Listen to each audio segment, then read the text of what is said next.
Okie dokie.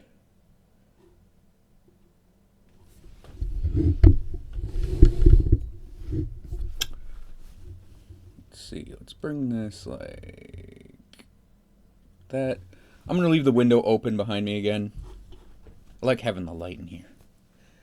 So,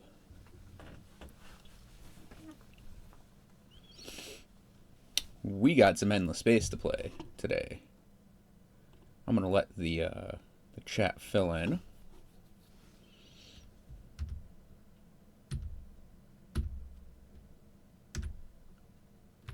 It is indeed an early stream. Early wet wolf. Not that bad. Like, does my hair look wet? I don't know.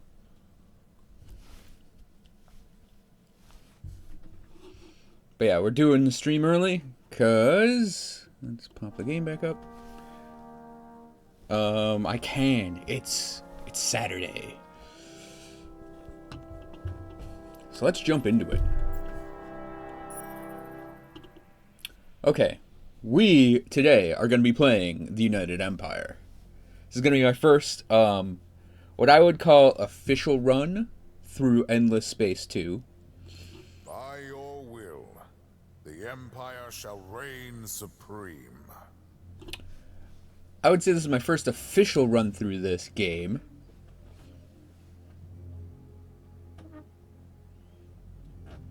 Oh, that sucks, Parthenox. There's actually an Overwatch tournament going on later today, so I'm gonna try to wrap this up before then. Luckily, that's at 5, so we got like 3 hours. That's a good stream length for this game. Okay, so I've played this game for YouTube, played this game for streaming. I've done Sophon's United Empire and Riftborn, but none of those were like really playing the game in its fullest, where I make good decisions and try to actually play the game to win. That was more about just playing the game to play it. So, just to go over the basics of the game.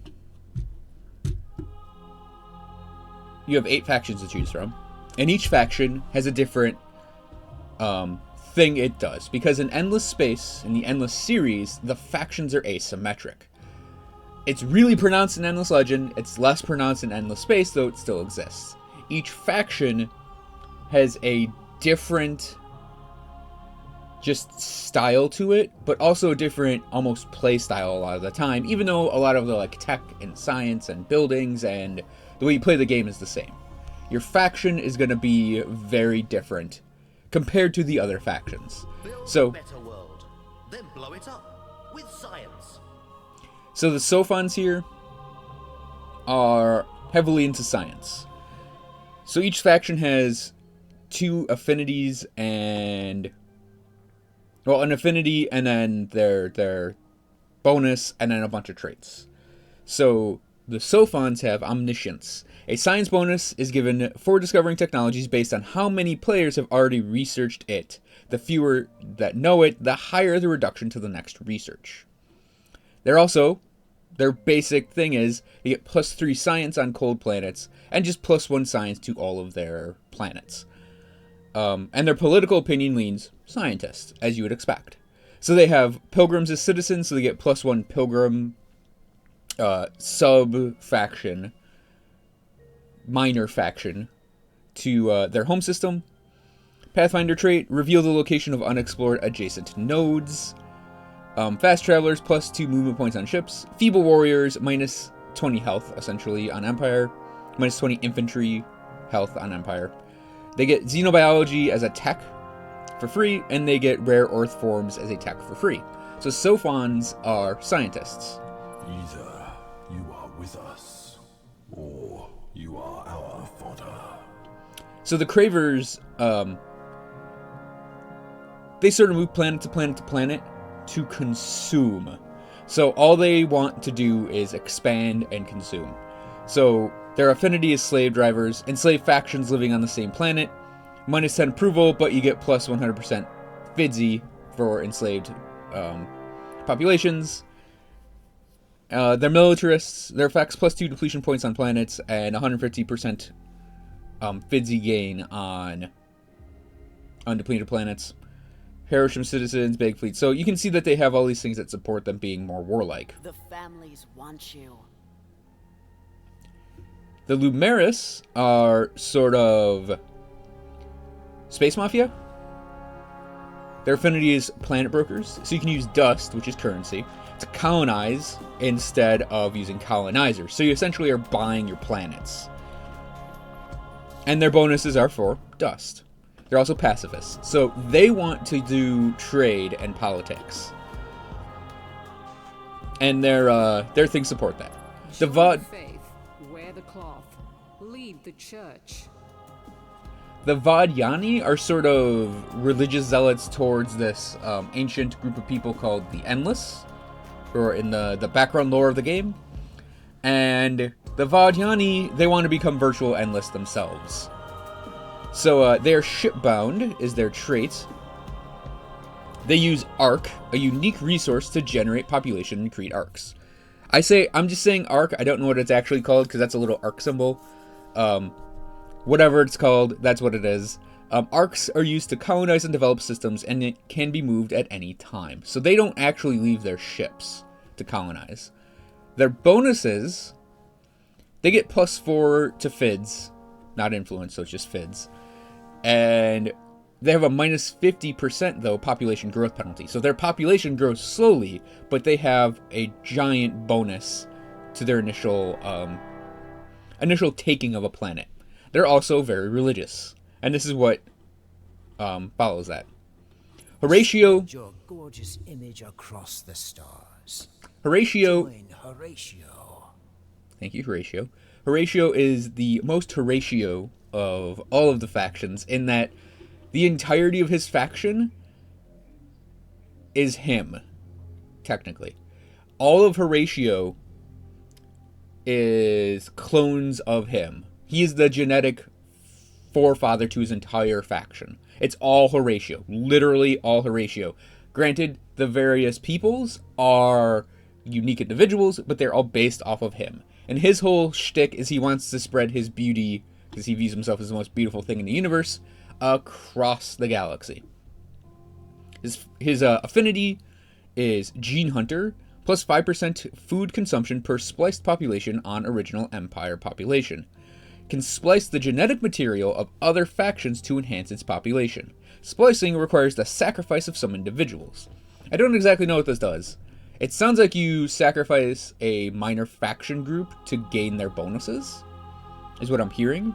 They gain bonus food on planets, and they gain bonus approval on planets that are hot. Which is kind of funny when you think about it. And they're ecologists.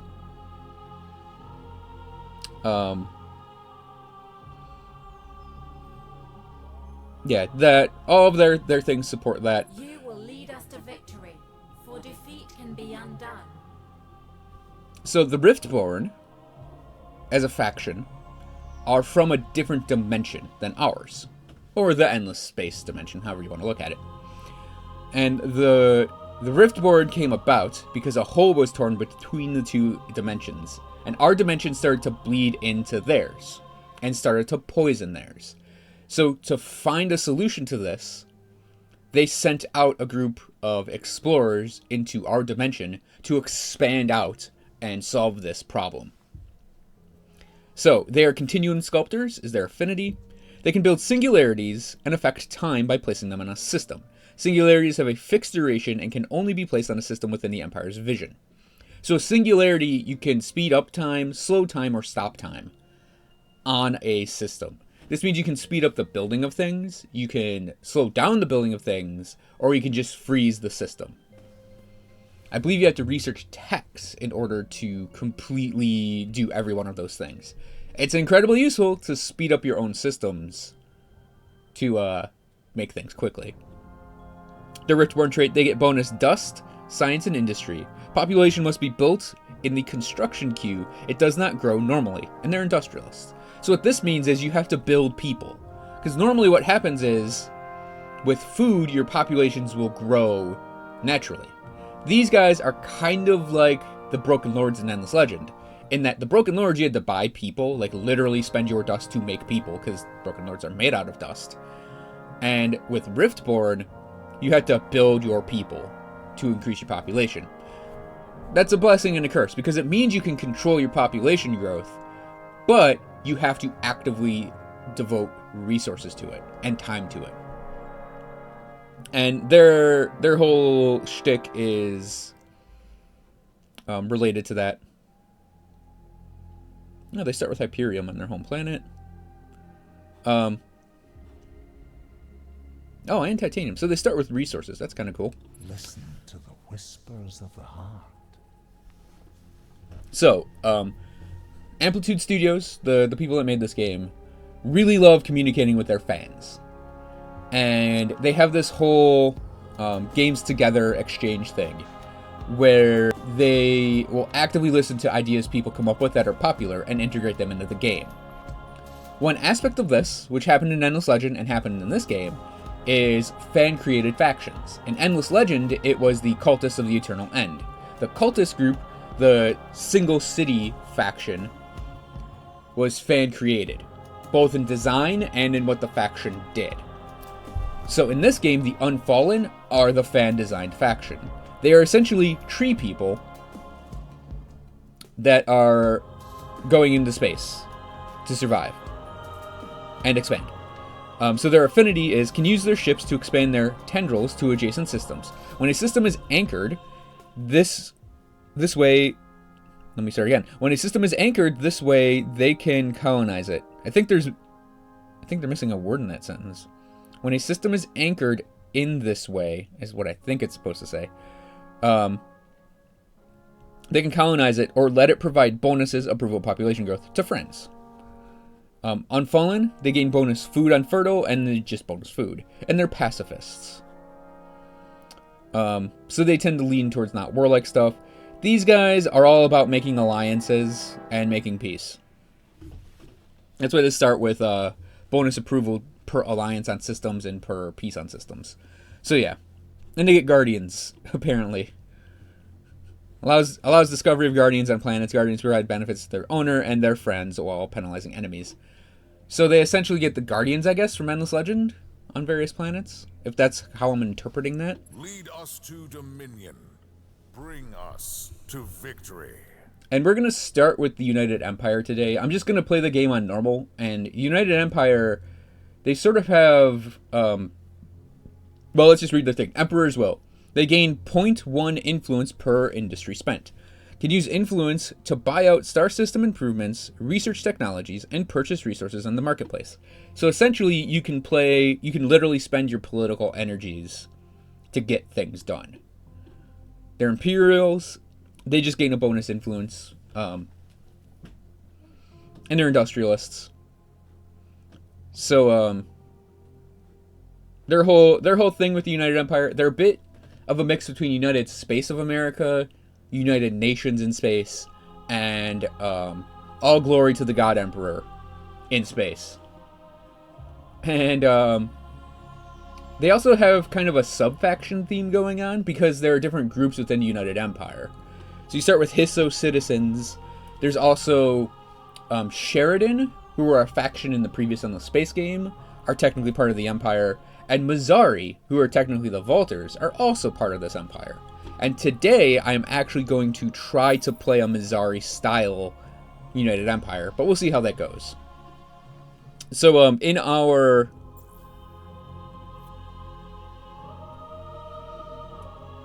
game, we're pretty much going to play a default game. So, nothing is going to be set different. All the victories are up. We are going to play it on, like I said, where's the difficulty setting? We're going to play it on normal. I'm going to try to get up to playing serious regularly with all the other factions, but including the United Empire.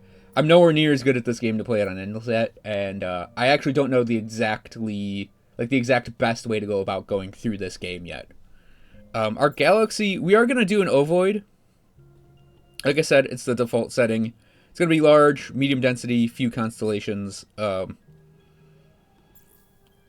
other way I could do it is a Spiral 8, but I think we're going to leave it this, just because default, like I said.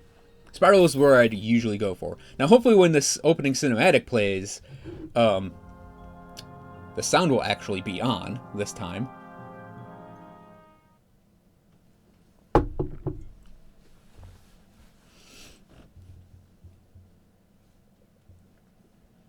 And I will be quiet during it.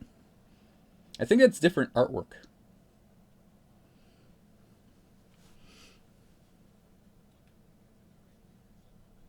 God damn it.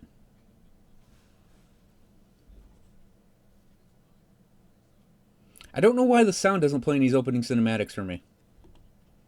So we're just going to skip it. Yep. Pikachu, I am playing a new one. I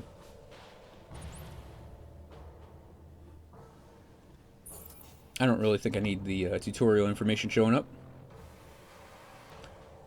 So I think... I wonder if there's an option for that. I just need to see this real quick because...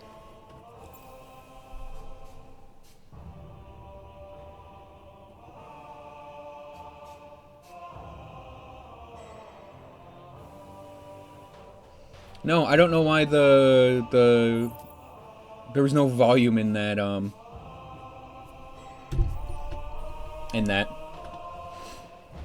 I mean, I should just go grab it off YouTube then. Here, hang on. We're actually going to do that.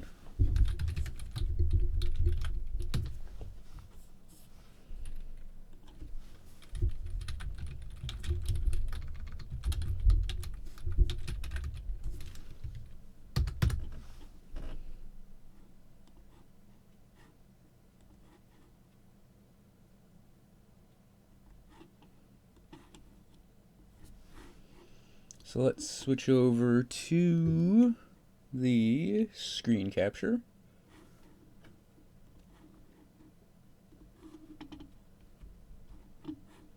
Emperor Zelivus, we have become a proud and powerful nation. It is time to rise up, grasp our future, and seek our destiny among the stars. Imagine the future that we can build. We shall construct great fleets, send them out to make great discoveries, and through their conquests, secure our place in this rich galaxy. We will discover new sciences and new life. We will greet new peoples and turn them into new patriots. Together, we shall leave our mark on history.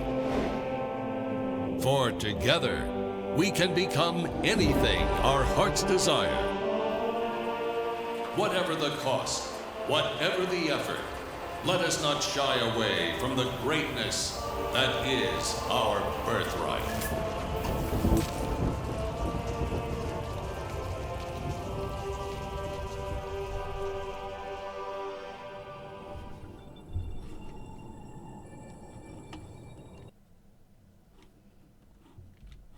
Just to give you guys, you know, the feel that the United Empire is supposed to have here. Okay. So let's see. Let's just start looking at our home system of Hoth. I'm probably not going to rename it to Wolfsburg. I don't feel the need to. So, Endless Research Park and Endless World is a wonder. So that's our legendary building. Cerebral Reality gives us plus 10 Science and Dust. Drone Networks plus 5 Food and Industry. Xeno-Industrial Infrastructure is plus 10 on Fertile, plus 10 on Planet, plus 10 on Temperate. So this is Temperate and Fertile, so you get a giant industry boost from our first planet when we get that in there. Probably going to build that first or second. And we have infinite supermarkets right off the bat, which is kind of crazy to me still.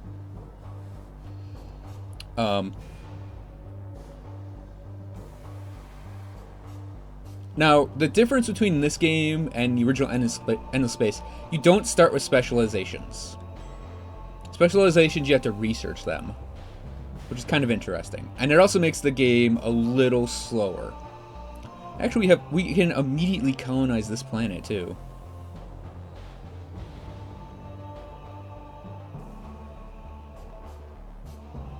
Because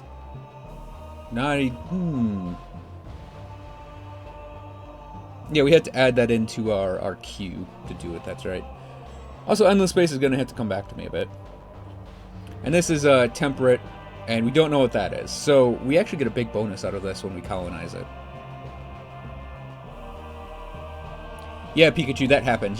There are a lot of unique planets in this game. I don't know if Auriga's in it, though. Auriga being the planet that Endless Legend happens on. So,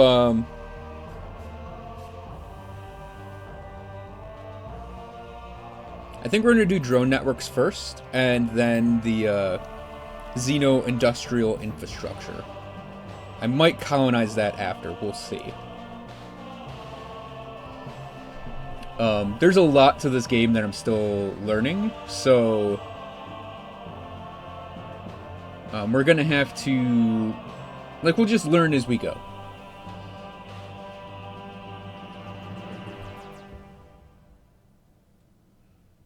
Oh, okay. If there are achievements tied to it, then yeah, Auriga's in the game. We'll try to take it over. So we got Imperials, we got a Hisso.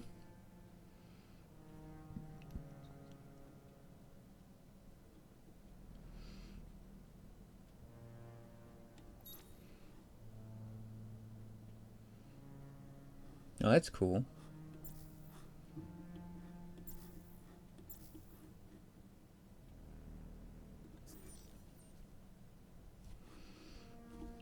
So the reason I'm starting with the drone networks instead of the Xeno-industrial infrastructure is the food.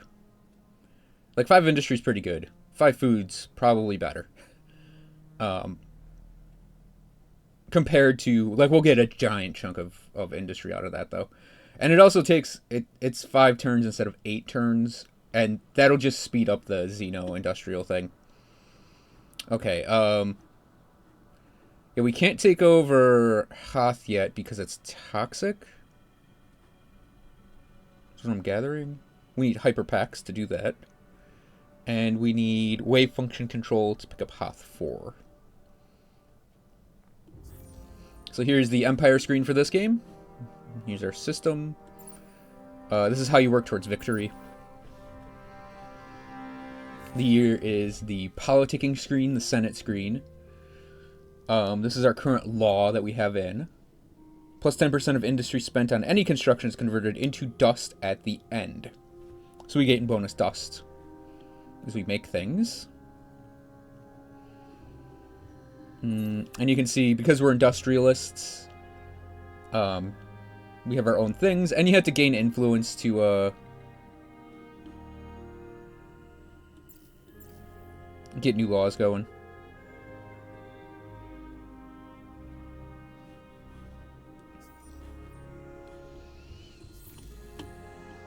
Here's our trade and resources marketplace. You need to have a tech to get to the marketplace, though. Research, which we'll get into. It's a military screen, academy screen. So the academy in this game is on a specific planet, or you have to research it yourself.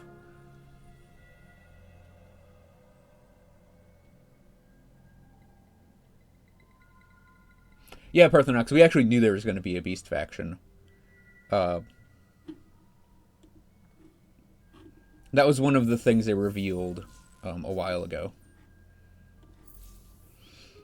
Okay, so it looks like Sculptor. We got some places we can explore. I'm going to send my ships up before I do my research. So we have a settler and we have a patrol. So, let's see. Let's send our patrol ship down this arm. You have to click the arm in this game. We immediately found a system that's very nearby. Can we colonize any of these worlds, though? Oops. It's Tundra, Barren, Ice, Arctic. So there's a life form on that one. Life form, and an atmospheric curiosity. Your ships now have probes, and you have 2 probes by default on patrol ships. And the probes have 2 things. 2 things they do. You can literally shoot them out into space, and this is useful because we're doing an ovoid galaxy here. And that means we might not be connected to other chunks of the galaxy. So everyone might be on little islands throughout the galaxy. And to interact with the other factions and explore the galaxy, you have to know where they are. Also, research warp drives to be able to get there without using the space line things. But they serve another purpose in that you can analyze these things on the planets. I'm not really going to do that yet, because those aren't hospitable to me. So let's take our colony ship and run it this way. And I do use colony ships as probes early on. That's just... I think everyone does that, actually. Alright, research. So... we start with... what did we start with again? We had xenolinguistics, which gives us the xeno-industrial infrastructure. And titanium refining. That's our two things we get off that. We also started with, over here, off-world agribusiness. This is what gives us the infinite supermarkets. And we can make treaties. So we can do diplomacy with minor factions. That's essentially the language square ability. With a little extra. Now... I'm going to go through the things we can pick. Because this is Arrow 1, so we're pretty much stuck in Arrow 1. Yeah? No, we can do Arrow 2. Okay.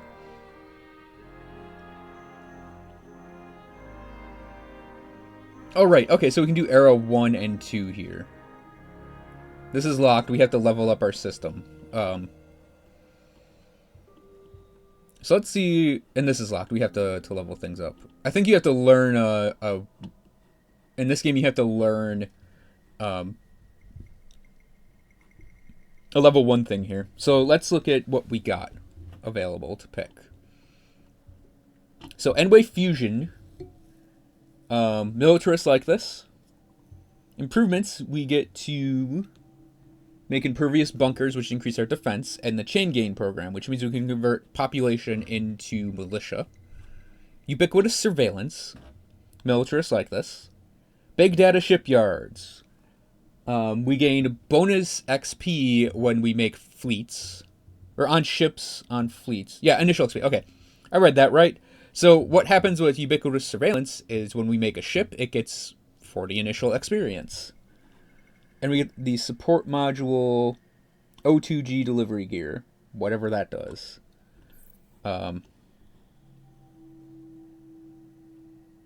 Okay, it's health and manpower. Okay, we can look at these individually too. We could also pick plasma metallurgy, which gives us interplanetary transport network, bonus industry per pop with strategic deposits, and just bonus industry. Industrials love it. And that's our Hyperium unlock. So we're going to need that too. It's even suggested. Because Hyperium and titanium,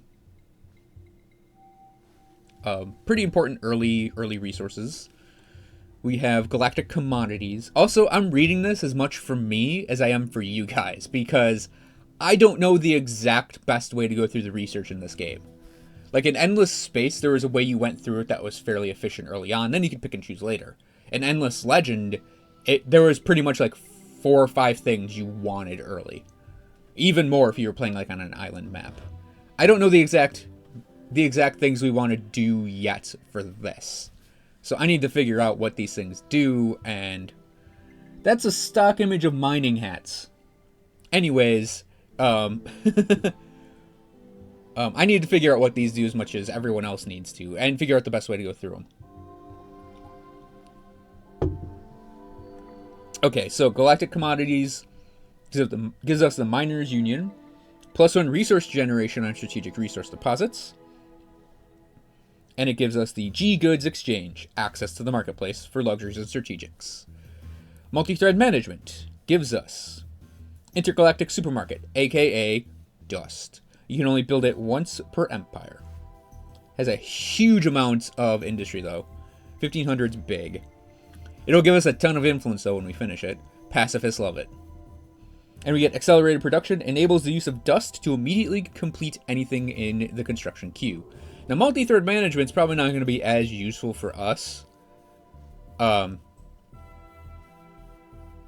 Because we can buy things with influence. And as we complete things, we get influence. So, that's not as useful. Yeah, Pikachu Song. I actually just did the Draken. And their minor faction techs are basically a level earlier than everyone else. And it was 2. They only had 2. You still end up with 3 slots, though. You can just... Or no, they had all 3. Right? Or no, I think they start with 1, like everyone else does. But their additional first slot was in level 1. So you could just immediately get 2 minor factions. I didn't actually get good ones for what I wanted to do with the Draken. I got military things. But anyways, I digress. Astral Finance gives us Xenotourism agencies. So more dust when you have luxury deposits on planets. And Colonial Exchange. This is a specialization that lets you get more dust on a planet. So like I said, you have to research your specializations in this game, this being one of them. Atmospheric Filtration gives us, you can colonize ash. I don't think we had any ash. So, Xenobiology, we get public-private partnerships, aka basic science building. Scientists love it. We can also start to colonize tundra with that. Rare Earth Forms gives us Debris Analyzer. I almost said Analyzer. So, science per destroyed command point. What this means is when we destroy an enemy ship, we'll gain bonus science from it. And you can colonize Mediterranean. I think Xenobiology might be the first thing I go for. Because we actually have tundra around us that we can take advantage of. Up here, we have Planetary Landscaping. This gives us Intense Cultivation, aka the basic food thing. And Sustainable Farms, the other basic food thing. This is essentially the seed storage from Endless Legend. Because you got the one-timer thing with your basic plant builder. See, Efficient Shielding gives us the Urgzuri class, a small type of attacker, and the Uranef class, the small type of protector, so new ships. That one is also kind of a good one. We have Botanical Scanning, which gives us Epigenic Crop Seeding, System Improvement, so more food per pop. It's a pretty good one. And Intensive Cultivation Logistics, again, more food, and that's percent food, and then food per luxury resource deposit. So this is one of those, I think, conditional ones to pick up. To me, if we get a lot of luxuries, I'll go and try to remember to grab it. So Xenology is at the Academy Embassy, so we basically get the Academy. And it reduces the hero unlock points. And we can just unlock new heroes, unless we find the Academy. And Spin Project, bonus influence per pop. That one's probably going to be good for us. Oh, Adaptive Bureaucracies. Is that Denorock?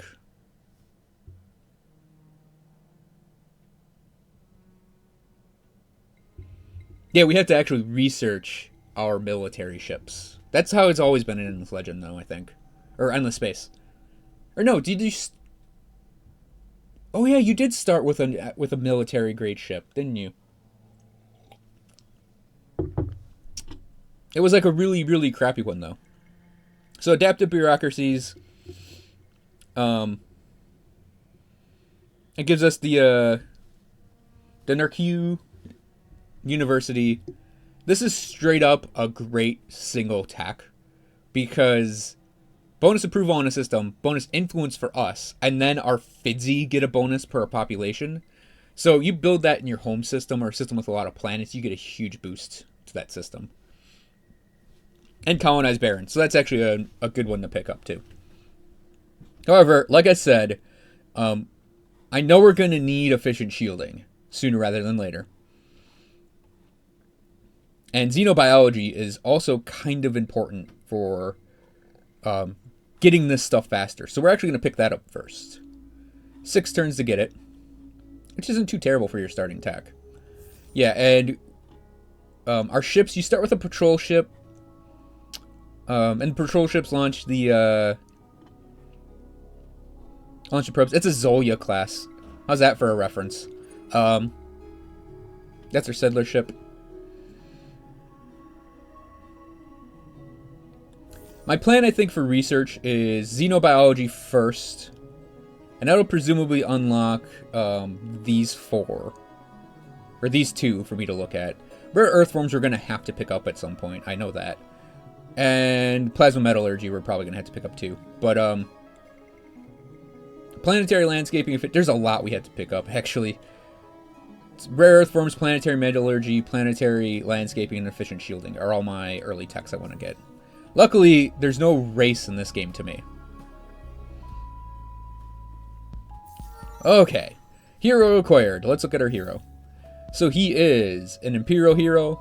He's a counselor, industrialist. So that's his hero ship, which we can actually alter in the way we can design all the other ships out. Skills. So, like every single hero that's ever existed in Endless Games, you have your general tree, your counselor specific, your class tree, and then your faction tree. So we have protective formations and rousing orator. So that's influence and shields when he's on ships. Cosmic castaway, bonus experience on fleet. Optimal operations expert, aka industry and food per pop, which is actually kind of really good. Post-relativistic targeting, damage on fleet. And person of means, dust on system. So I think we're gonna make him a governor.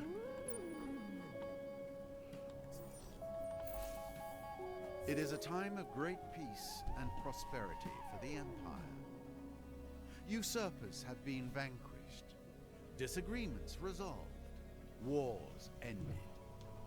The Empire is truly united.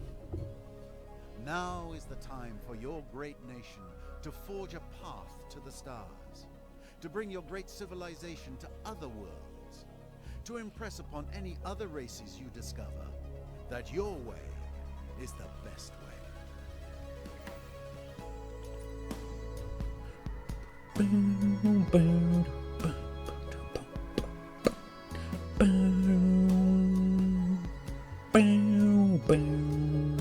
Okay.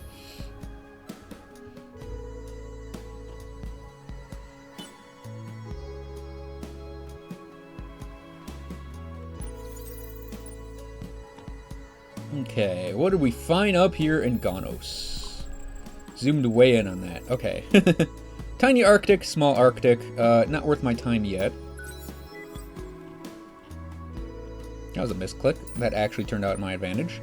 Yeah, so when I said we want to get a hold of tundra planets, that's ice. It's this system with its tundra means we can actually take it over immediately. The only problem is its stats suck. I have no idea what I want to colonize second.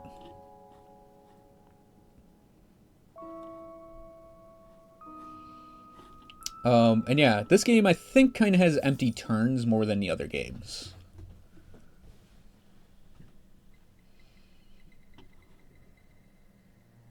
Yeah, we can actually like change government types. How crazy is that?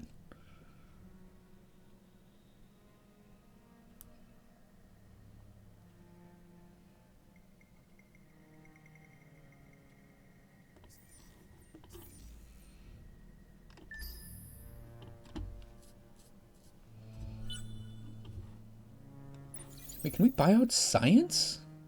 Holy shit. Okay, we discovered a black hole, an immense sphere of darkness that hides a pinprick with the mass of 1,000 stars. Light itself cannot escape the pull of a black hole, so these strange phenomena have fascinated scientists and science-minded civilizations since the dawn of astronomy. We get plus 50 science on system. Or no, you have to, so yeah, we don't. So what we have to do is actually expand out our systems ring to encompass that. And then we'll get 50 science on system. And that might be more difficult than it sounds, because That's like way off in its own little corner. I believe space pirates are turned on.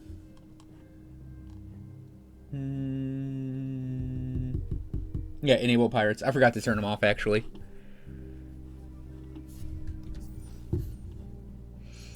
That's why we're going to need maybe a military grade set of ships.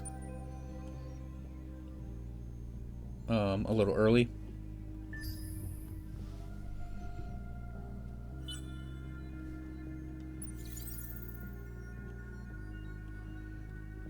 Oh. So, this place has some duticious trees. Or dust...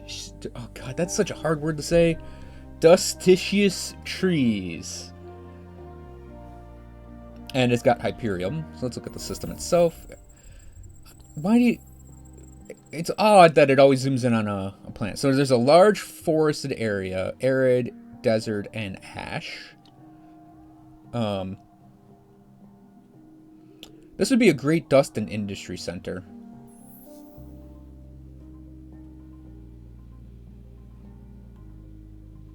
Yeah, why are they going up there? I didn't hit... Oh, I accidentally hit auto explore. That explains a bunch. So these guys are going over there.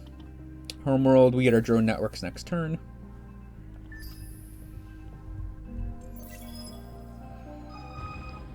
Chapter 1, A Hidden Rebel. Okay.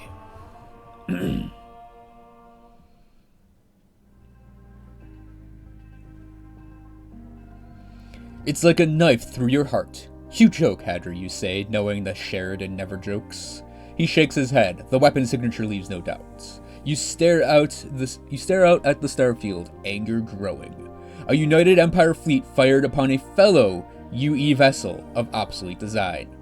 How old? 25 solar cycles at least, Your Imperial Majesty. We think there must be an outpost out there somewhere.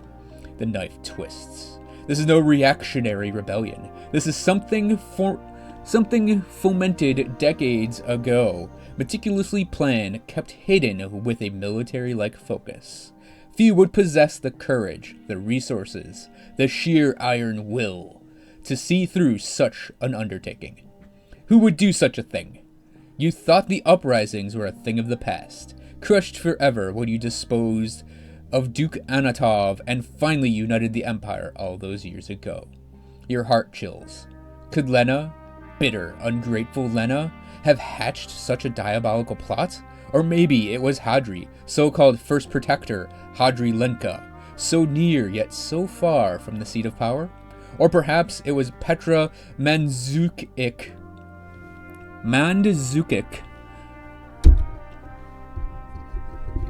who could trace her line to the great Mazari clans who lusted over a greater power. No, no, no. This way lies madness. They are loyal subjects. I will find the perpetrator, slowly, methodically. You cling to the thought, a lifeline in an ocean of dark musings. Hadri coughs. What is your command, Your Majesty? Your Imperial Majesty. Okay, so with our quest here, like I mentioned, there are subgroups within the Empire. And we're basically picking the subgroup. So, we can intimidate to get our way. Empire manpower begins accruing after system manpower is full. So if we reach 800 manpower in our empire, we get the quest done. We can bribe them, stockpile 600 dust. It's probably the easiest in my opinion. Or we can locate them, explore 10 curiosities. Our rewards, if we intimidate, we get Punisher drives, which is bonus damage on ships. If we bribe, we get the outpost called Trader's Reach, so a free star system. If we locate them, we get the daily slogan tech, which is 20% food on outpost transfer. I'm gonna, like I said, I want to do the Mazari line. So we're gonna go with the Mazari line. The exploration line. Bribing is the easiest by far. But yeah, I want to also have a little bit of difficulty here. Drone networks are done. Yeah, so that's down from 8 to 6 turns. Our approval here is 63%. I will possibly dump the supermarkets in there next. Or even colonize the monsoon here. We'll see what our approval is at that point. So our colony ship is basically on the way that way. All right. Our probe is making its way around this way. I don't feel the need to rush yet. But yeah, to explore these things in system is we put them in like that, and that would explore those. Actually, our probe, let's just have them go here. Because you have to explore 10 of these things. So if you look, we got 2 here. And in Cygnus, we got 4, 5. Might need another probe, actually. There's a lot we need. But we're gonna keep calm and science on, I guess. Enjoy the memes, everyone. They're rare, but they happen. And we're only on turn 6 anyways.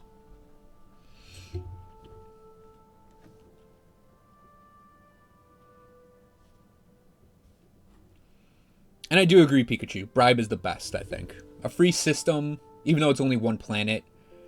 Easy to get to 600 dust. But yeah, I'm gonna go science. I'm gonna go as much science as possible.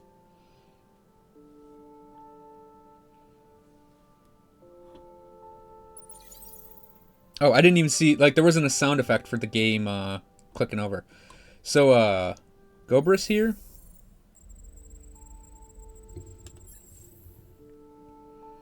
We can colonize either of these places. So the Gobris system looks like it's got a lot of food. This is like a good tiny population growth. There's more dusticious trees. So the effects are bonus approval and bonus dust per pop.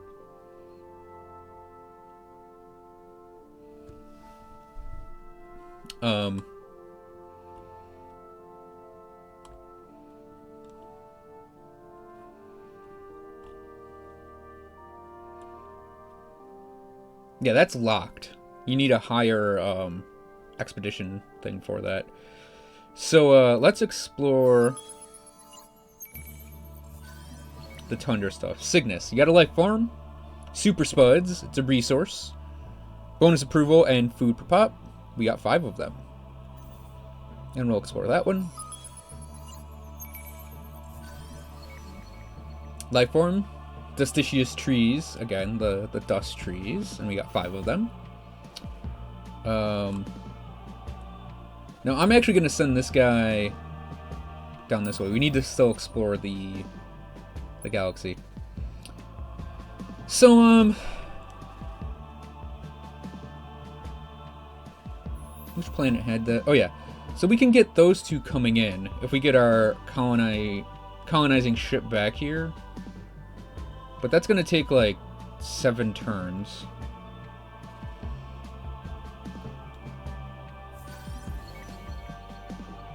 Yeah, these are just the messages telling me I found new luxury resources. Whereas we can immediately just take this place and get the trees and the titanium in, even though this is a smaller planet. So I'm actually going to take Gobris too.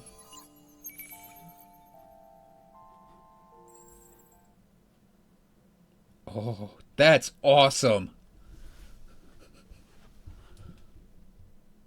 Huh. We get little cinematics when we take these things. Okay, so the way colonizing works in this, in the previous game it was instant. You just took the place. In this, there are turns to colonize. And you can pick a thing to hurry the colonizing along. So you can spend... if there are enemy outposts, you can basically take their stuff if you're trying to race the colonizing. You can spend dust to double the food, hurry it along. Or you can spend influence to increase the migration, which we don't actually have. It lowers the duration down from 24 to 10 turns, in any case. Now, I do have the dust to do this, but we only got +8 right now. So I'm actually gonna probably wait. I'd have to wait 2 turns to get that right.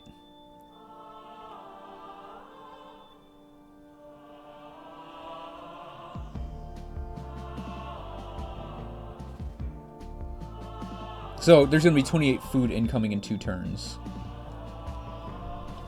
which will hurry this along. So I think I'm going to wait that 2 turns and blow the influence on that. But we got our second system going. And we'll start to get the ring around that system once it becomes ours, once it's not an outpost anymore.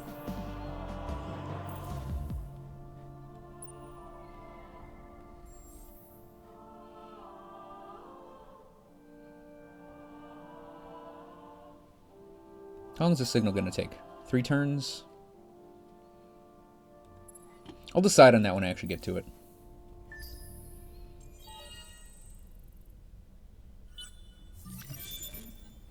So we completed xenobiology. I like that they actually do suggest technologies. It's kind of cool. Yeah, interplanetary transport network, and yeah, the plasma metallurgy was one.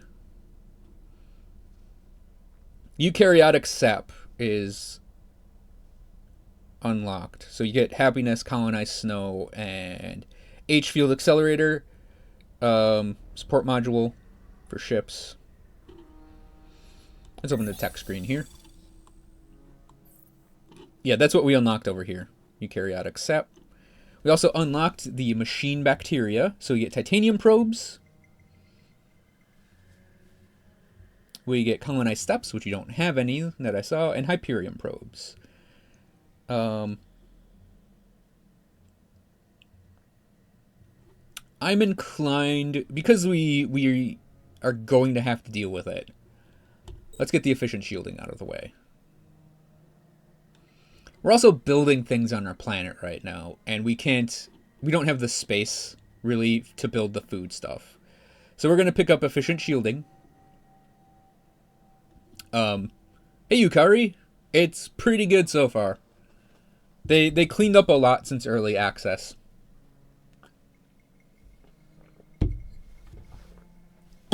Excuse me.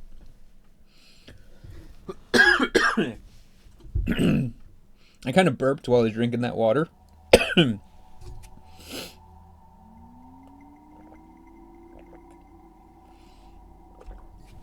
The other planet in that system with your outpost had an anomaly I've never seen before. I will look at that in a second. I wanted to get the luxury and titanium resources first. Yeah, so what we're doing right now is we are currently building some starter things. So picking up planetary landscaping to build more things would actually not be that efficient, but...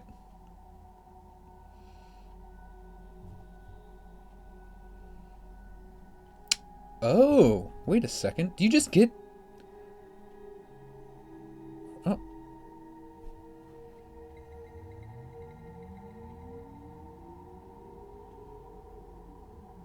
Do you just get things for unlocking levels of...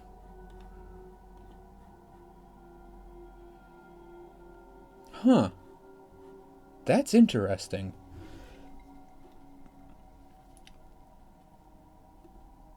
So, oh, that's kind of cool, actually. See, one of your techs you always went for initially was the ability to do peace treaties, right? But because we started with... Huh. So we can just do peace treaties right out of the gate. That's awesome. That was such an annoying thing that you had to research a technology to do peace treaties. So where my outpost is, over here, Tree of Worlds. 50 approval and 20... Oh yeah, that's actually a huge anomaly. And we got a life form.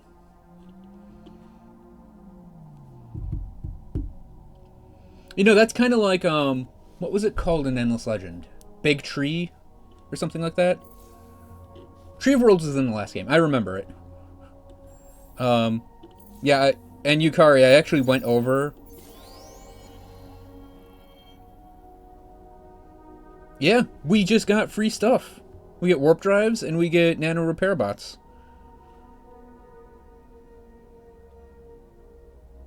Be the first to have 8 planets colonized in your empire. Yeah, I don't think we're getting that when we're... Even in normal difficulty, I don't think we're going to be able to get that.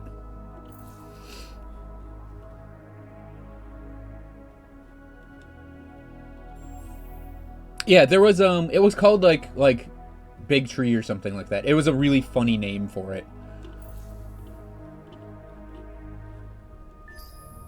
But warp drive's another one that's a little on the annoying side, because... Especially in this game. Oh, there goes our train. This little ship is gonna take food to our outpost. Ooh, Deneb. What does Deneb give us? Deneb 1, large, toxic, weak, weak, medium, weak. So, oh, there's steps. Let's see. That is a dust system, it looks like to me.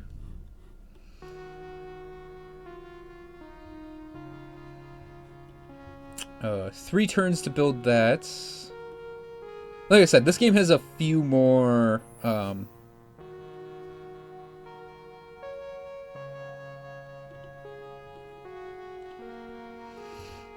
like, almost empty feeling turns. If that makes any sense.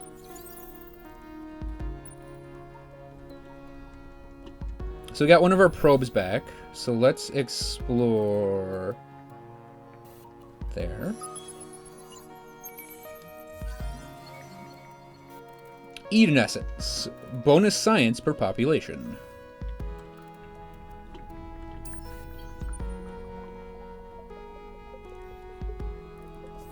I don't remember if you have to activate these or if you just get them. Because I know you can trade them. Eventually. I love the music in the Endless games. It's some of my favorite music in any game. Oh, right.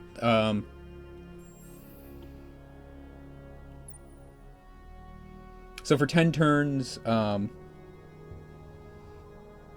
in 10 turns, we'll get that bonus, it looks like. Just want to hurry that colony along. Yep, found Eden Essence. Our hero leveled up. So he is our governor. And as our governor, we want him to pick up either the industry and food, the influence gain, or the dust gain. And I'm inclined to do industry and food first.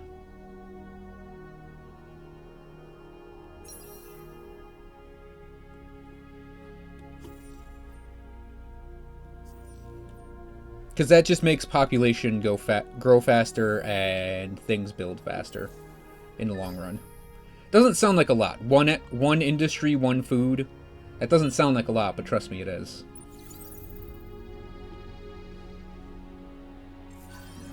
We found Hiroshima. This is a homeworld. Oh, that's another empire. This is a Hiroshima colonized world, so we can actually work on getting them into our empire, should we desire it. And I don't remember who Yellow was, but we found Yellow.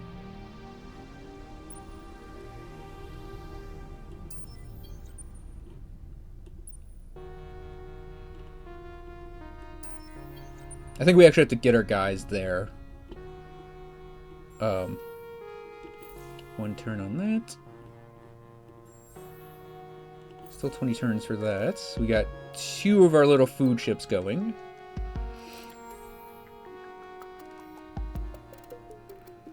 Okay, let's end this turn.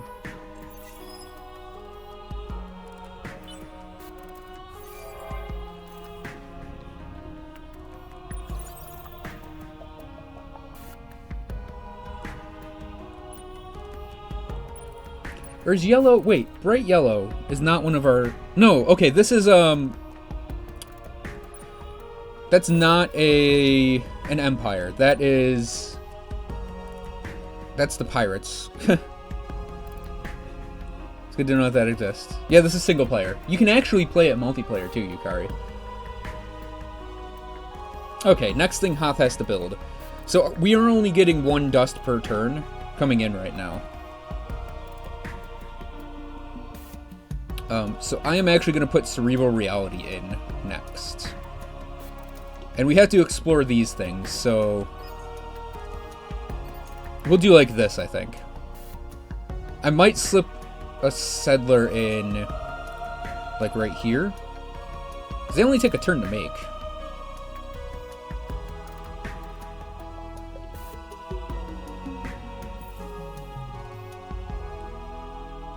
Because I want to get Cygnus into my empire.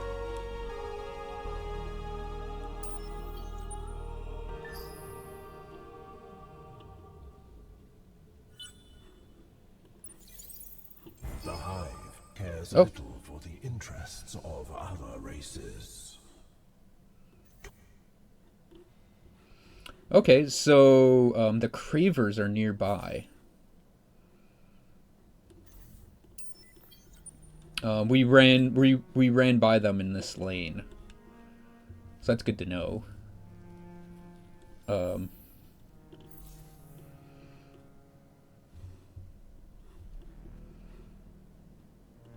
When's our next selection coming up?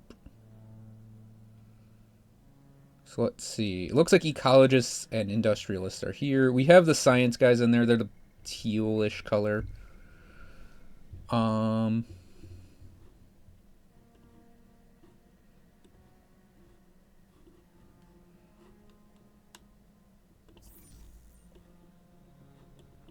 Yep, 3 food ships incoming.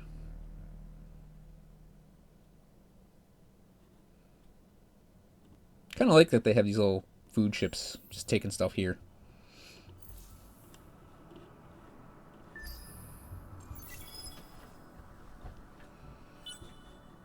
Our hero leveled up. Our hero, because we have that super industrial gain on these cheap structures, probably going to level up a lot. And I'm going to go food and industry again.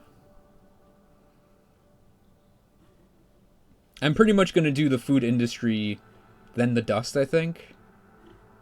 Even though he's not in sterile. A sterile, Is there a sterile system here? Yeah, that's sterile. If we can take control of it, he'd actually get a bonus with it. I helped our dust a little. We have to remember to keep that up.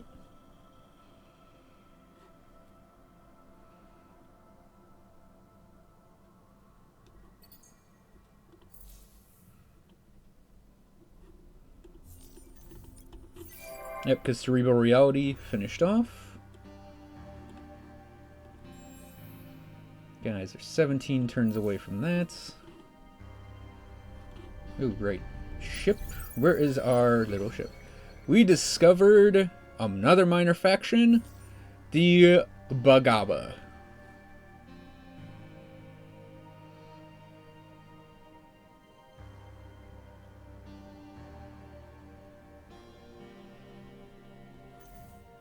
They are here. Let's send our probe down. Oops. You know what? I think I need to make another probe ship, because we need to explore. We need to do a little exploring with the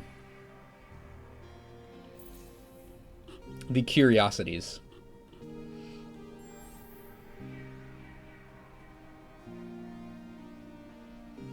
Because like I said, we need 7 more of them, so it's a little while before we're actually going to get that in.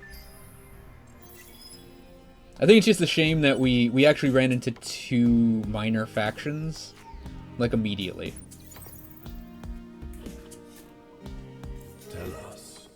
Tell us what you plan. Oh, here are the Cravers.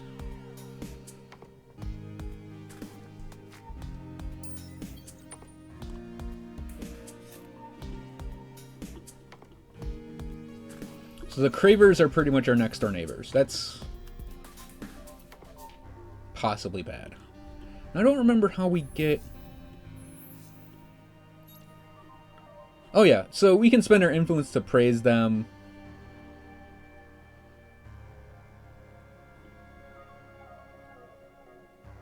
and we can assimilate them. Basically, what we have to do is spend a little influence to pull them into our system. I think we need to get this bar to 50%. And praising them is going to be relatively cheap for us. Because even though we only have like 10 influence coming in per turn, as we finish these, we'll gain influence. Oh, Imperial's increased on Hoth. So we got population growth. And 5 turns.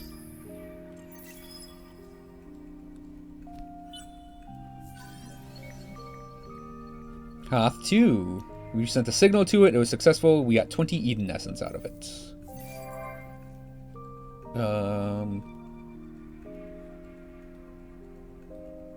Okay.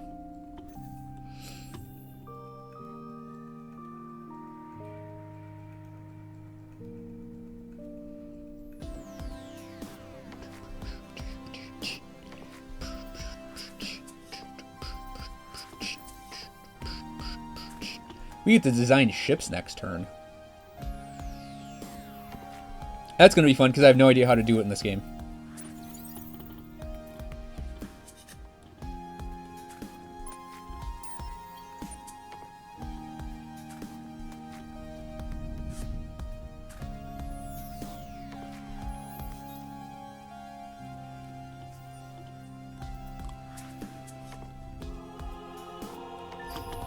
Given that the United Empire is... the efficient shielding is done.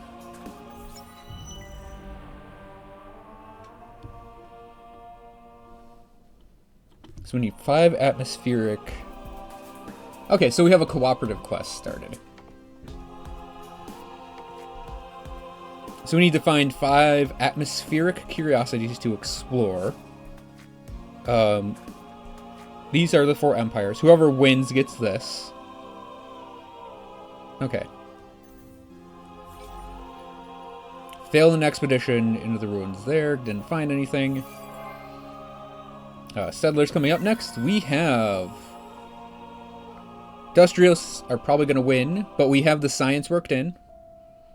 We have ecologists in here now. And pacifists. So the militarists look like they're going out. Or no, they have 19. Okay, yeah, it's just... Oh yeah, the militarists are in there. They're a sliver. It's because we've been doing not military things. Husk, we discovered their homeworld. That's the Cravers' homeworld down here.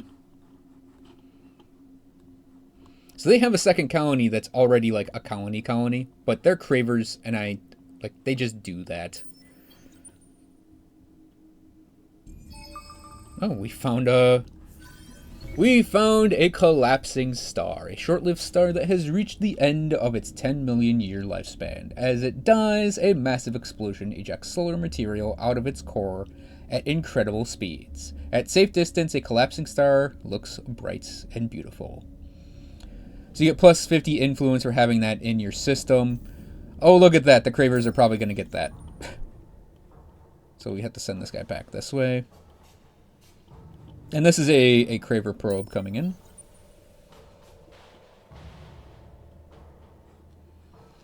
Okay, next thing we got to do is pick a research. So, can we just pick that? Okay, yeah, we can. We can just pick any level 2 thing.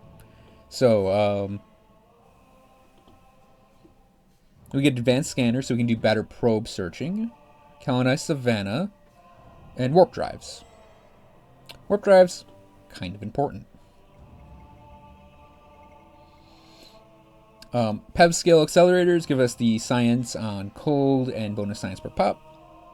Magnetic field generators, plus 2 science per pop on planets with anomalies. So if we have a lot of anomalies on our systems, which we actually have quite a... we have 1. There's that, and colonize arid.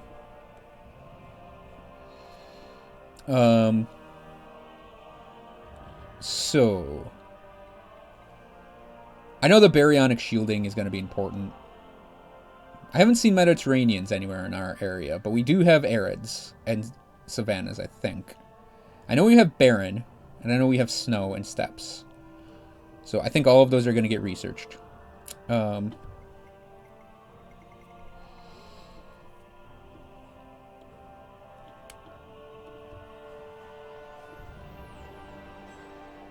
that's what we need. We are going to need that one at some points.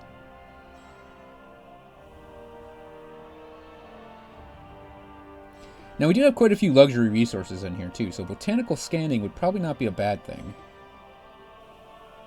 Neither would planetary landscaping.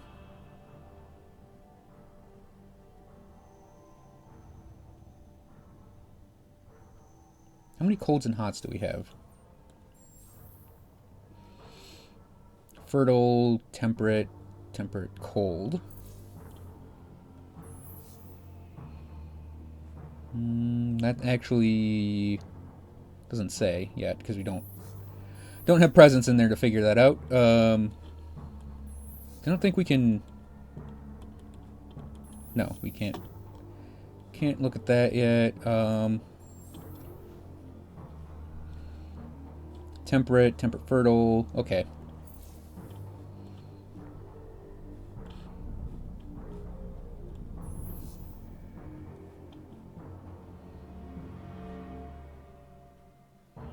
Oh, it does say it. So temperate, toxic, tiny, temperate, small, temperate. I'm trying to determine if any of these planets... If we have a lot of cold, obviously, planets around. Cold.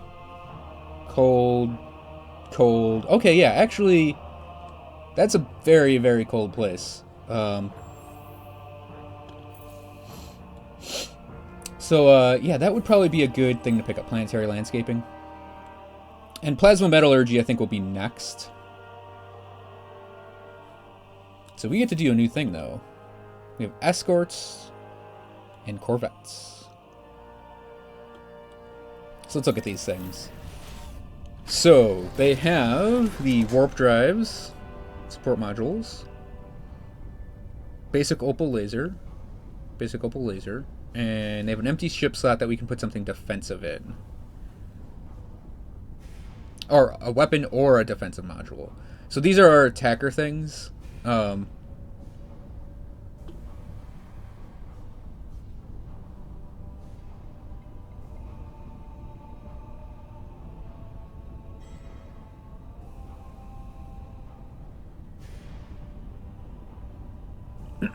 gonna throw one high impact plating thing in there and apply to the design. Our escort ships, the defensive ships, they have shields and a basic opal laser. So I'm gonna actually throw the plating on there and apply to the design. Okay, these guys are gonna have to we're gonna start churning out a fleet soon, especially if the Cravers are nearby. I'll probably slip them in after this. They take 2 turns to make. Not going to be difficult to do. I just want to get our basic crap out of the way.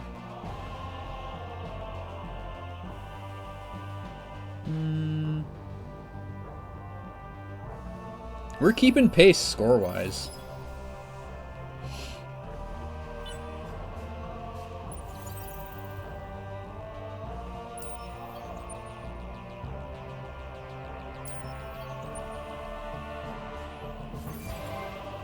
So we got another settler. Let's go up here.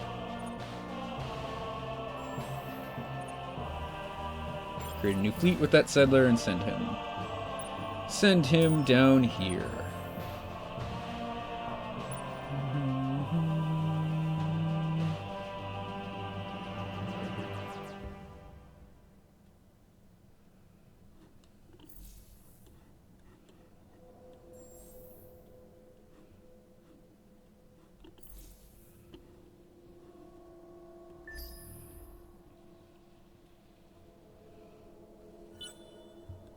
Okay. I would like to colonize a thing here. Now, in looking at this, I think we're going to pick up that one. Only because it has the most food. It has shit industry, but everything out here has shit industry. So this is Cygnus 1. Presumably that's our colony ship coming in. Man, I love these little cinematics. They're cool.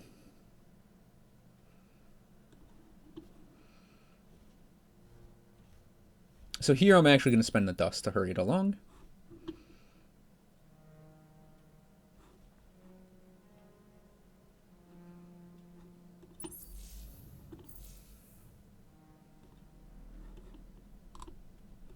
These pricks are barricading us because they're pricks like that. Don't worry, we will kill them soon.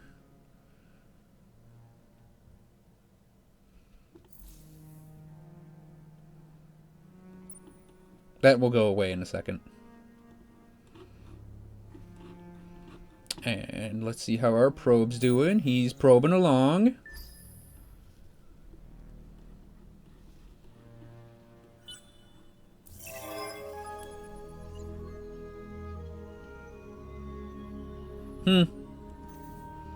Yeah, I didn't actually look to see where the legendary deeds were.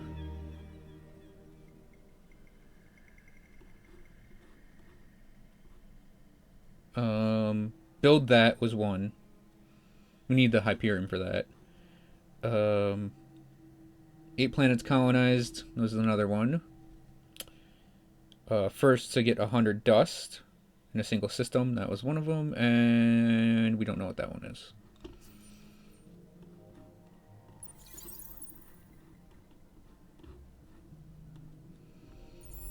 So this system works. Dust anomaly. Dust ruins anomaly.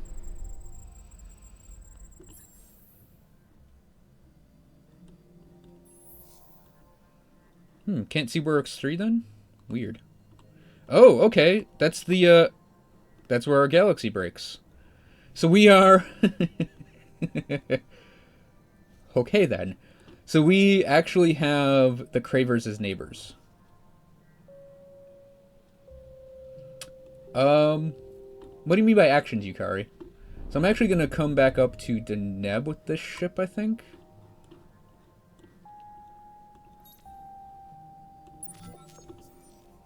We're going to start politicking these minor factions. So we can explore up there. Yeah, see, they left. So next ship is in 1 turn.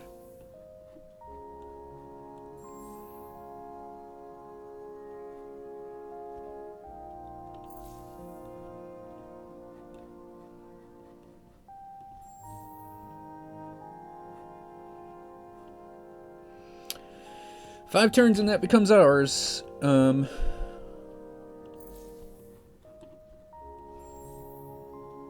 Yeah, you can pretty much do all of your actions you're able to do all at once. So this guy, I can, when he gets to it. What do you sound like when you scream?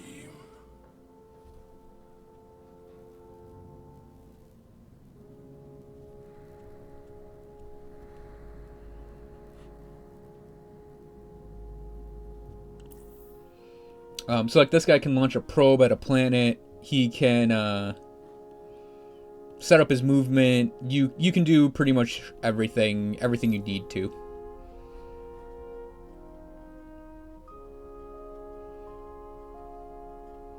I am gonna try to assimilate both of these guys if I can do it, because they'll be a good buffer against the Cravers, but like they're just free systems then. Okay, we got an election this year. Yeah, what do you sound like when you scream? Just that's exactly what you want to say to a potential political ally / rival. Our purpose is to kill. You, though, will suffer as well. Because I sent my ship through their space, they're pissed about it. We are probably gonna need a fleet. At least a mini fleet.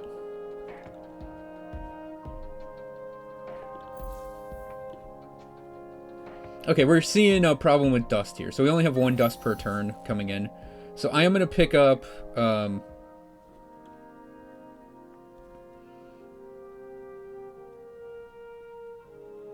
think I'm gonna pick up the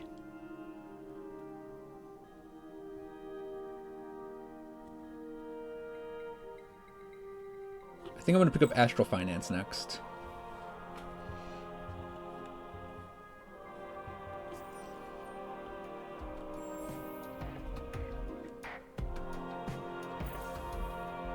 Now, that's an interesting anomaly. Hollow Planet.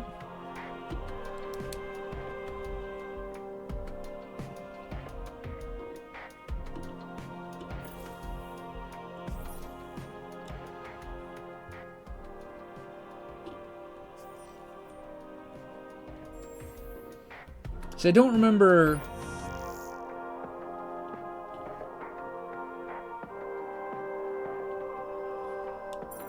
I don't remember if we had a special thing to activate luxury resources in this game.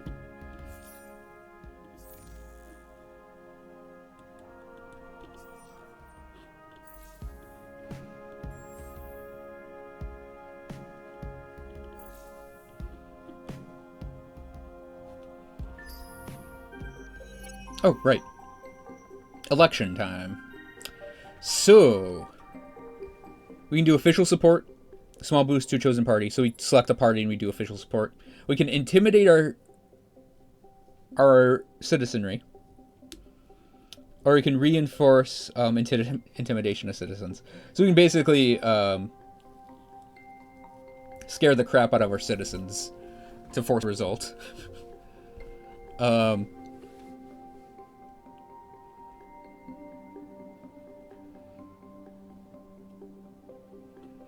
Let's see what the scientist laws we are. We have Oracle of Science. You can research technologies from the next stage of technology. Star Boogie Bill. Bonus movement on ships. The upkeep to get this law in is 1 influence per population. Dirty Hands Act. Minus 20% system development costs. Which is pretty good. But it requires political experience. Need to breed bill. More food. They need to be a big party. Mine's bigger decree. Mine's bigger decree. 33% damage on weapon modules. Our current party is industrialist, so whenever 10% of industry spent for any construction is converted to dust at the end, so we get bonus dust. I'm kind of thinking of keeping industrialist for the time being. New colony approval for 5 turns when acquiring a new colony, either by invasion or through completion of an outpost.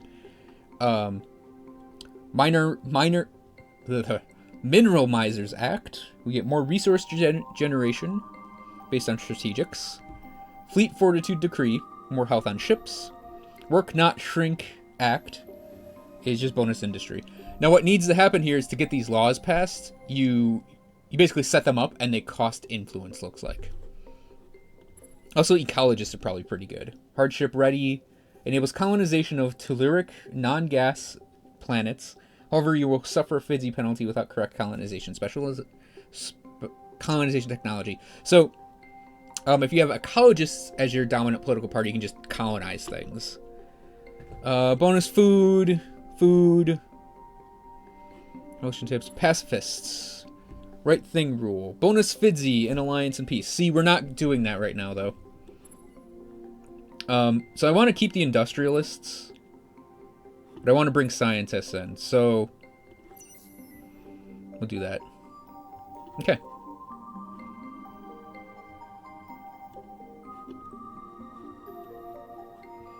Voters breakdown. Oh, we only have 1. So voter breakdown. Total representatives is 4.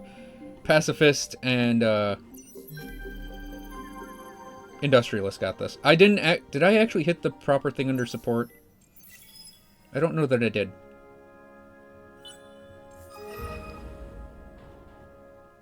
We're cordial with this minor civilization.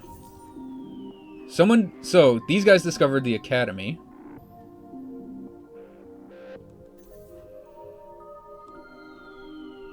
We failed that because we didn't get the atmospheric things.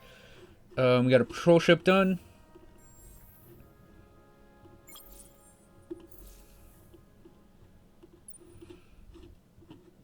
Okay, who has some anomalies I can look at? So they have 1. They have several. So let's send our probe up here.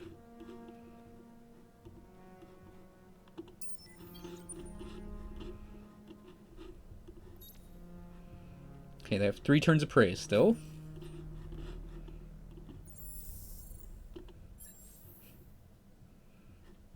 And they have they have 8 turns of praise.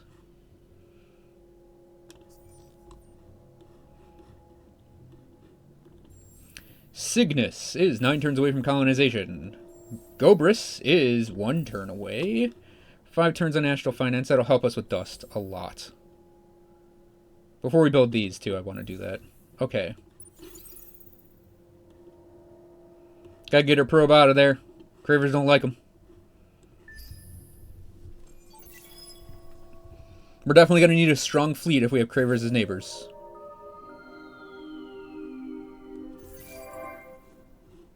Gobris has been colonized. So we got our influence ring going. And we can start telling them to build things.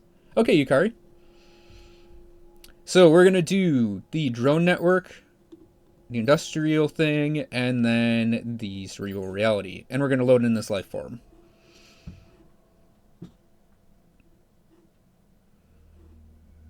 Then I'll decide what to do after that. Probably the supermarkets.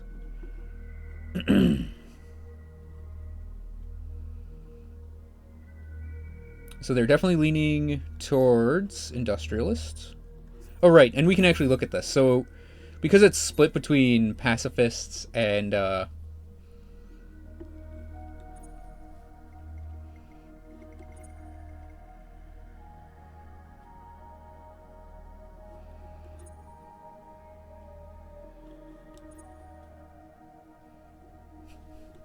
because it's split between pacifists and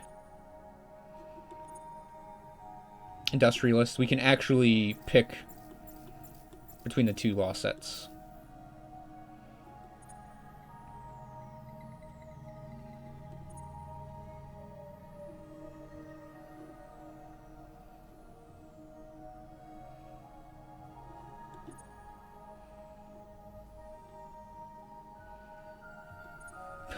Man, there's a lot of commentary going on in this too.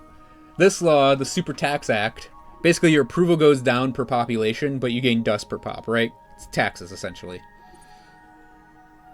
This is... You're basically converting food to military. Toys for Boys is the Empire Entertainment and Education Initiative. Essentially, you're making everyone happier, but stupider. Primarily a way to turn technology and science development into new, cool gadgets, this law was much derided for simply coming up with new ways for the average citizen to waste time and resources for personal pleasure.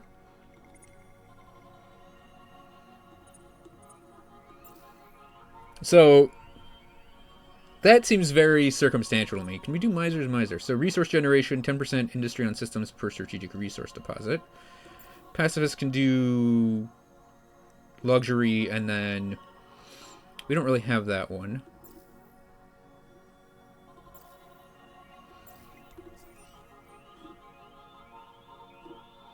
Dust Windfall is pretty solid, in my opinion.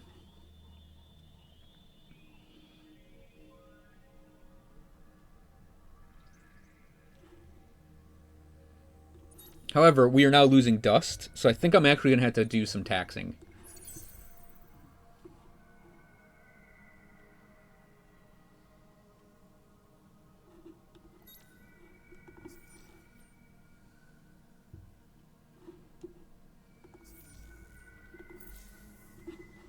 At least for a short period of time.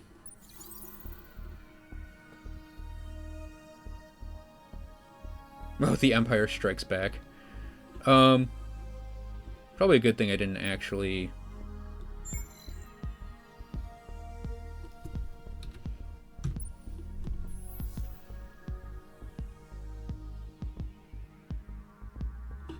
Oh, we don't have the level for researching that curiosity yet, so let's send him down there. This guy's on his way back home. How much did that actually hurt our approval? Not that much.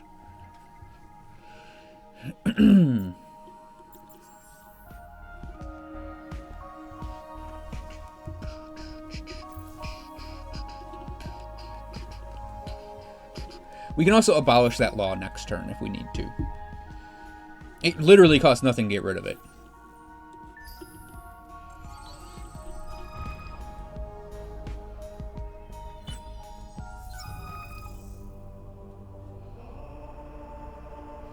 A distant stellar giant, about 80 times the size of an average star, has gone supernova. Capitalizing on the media attention drawn by the event, a pacifist group within your empire has launched a campaign to bring home the fleets that were monitoring the event, rather than leave them on patrol. So event effects. If we support this, we increase the pacifist ideology. We gain bonus approval and dust. I think we just get that event going on now just for free. Price decrease in ships? Okay.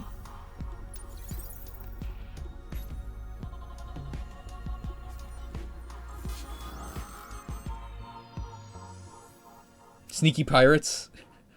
Where is this? Oh, right here. Yeah, so there are pirates there. I would prefer to not lose my patrol ship. Failed to retreat and was destroyed. Thanks, game. Thanks. These jerks up here are being jerks.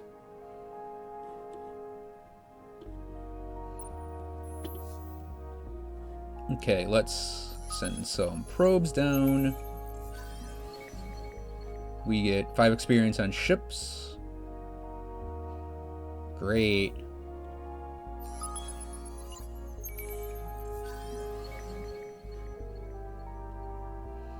This planet has a permanent monsoon. It reduces approval, but increases food production. And we got 25 influence out of it. So we're going to have these guys sit around this planet and look at those. So we need 5 more anomalies for our quest. How many were up here? Just the life form, which we've got in here.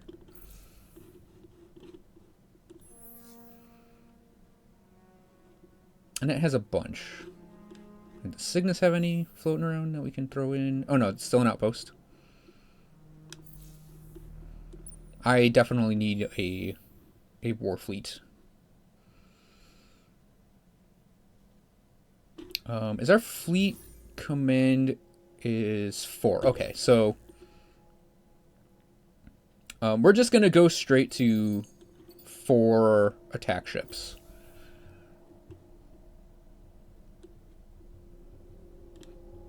How can something that increases food production reduce approval? What was that, Parthenox? Was that a law or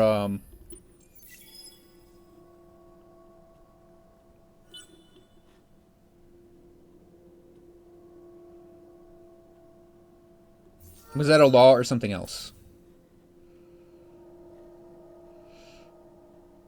So I am gonna grab the influence gain.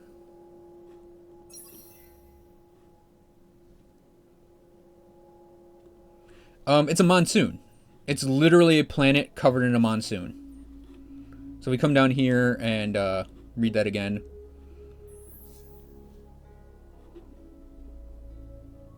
Was it that one? No, it was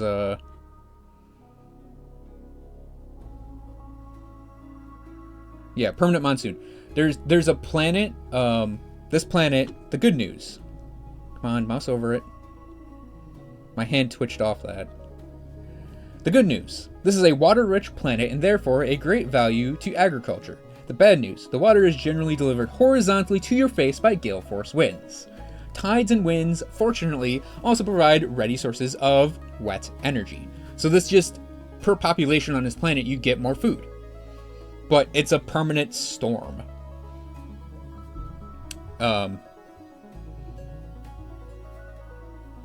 So it's literally a... Yeah, it's a permanent storm. But it pretty much describes how you get that bonus food out of it. We're going to need another colony ship soon. When's our probing get back? 1 turn, okay. How you guys doing? I could buy that out with my influence, but I don't want it yet.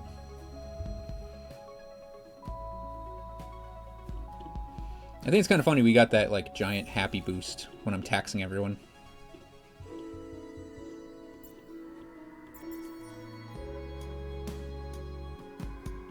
Yep, 5 turns for them still. These guys keep blockading that planet.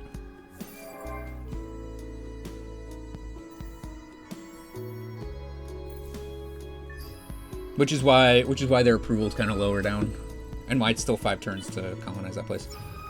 Event: Wild Researchers. It appears that an intergalactic congress of scientists has turned into a labor dispute. They have come to the conclusion that their work is grossly underappreciated and plan to halt all experimental efforts until their wages improve, their lab equipment is upgraded, and their work reported more professionally. So we can ignore them, reduce our science but increase our industry. Or we can react to this and increase our science but decrease our dust. So we lose 20 dust on systems on Empire for 15 turns.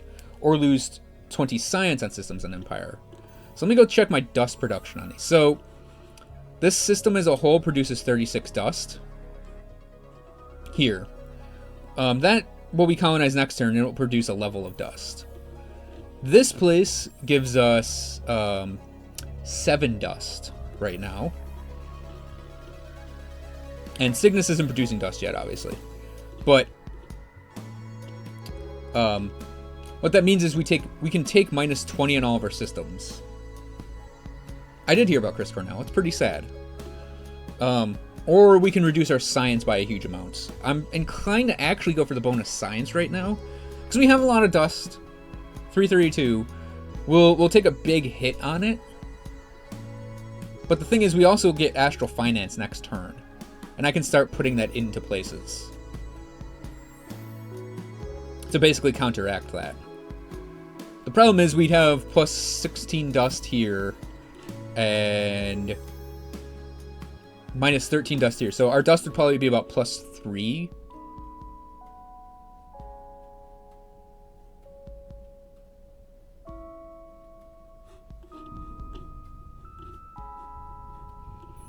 Alright, we have to do one thing here, though.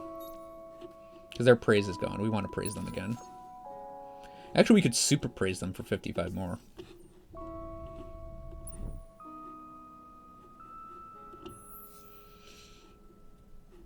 Let's do that anomaly, because that's colonizable. We got titanium. Ghost in the Machine.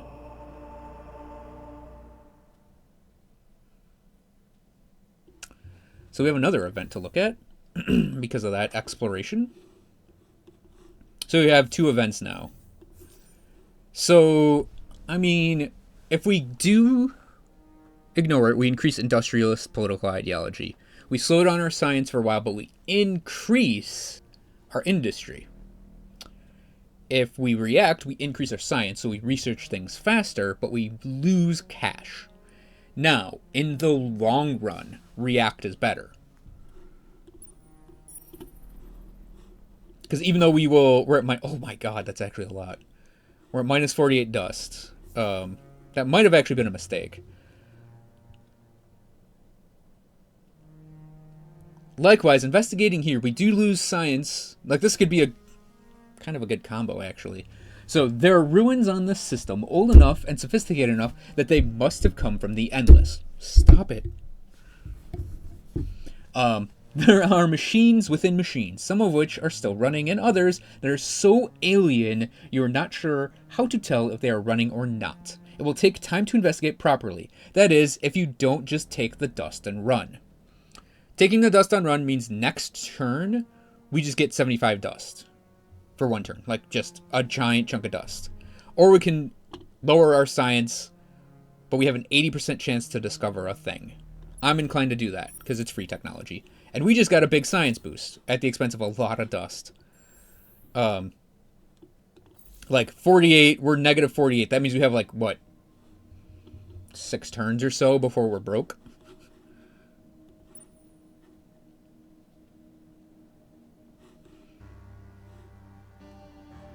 We're at 6 out of 10 there.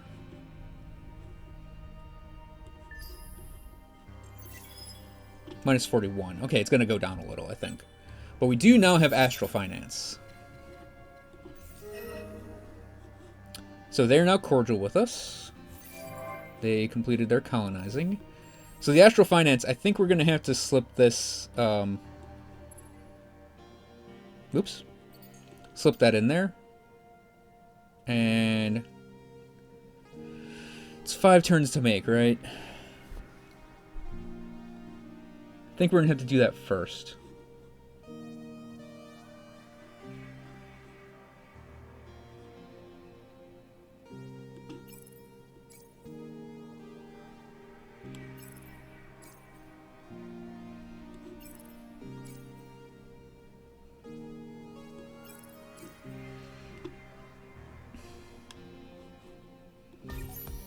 It's gonna be rough.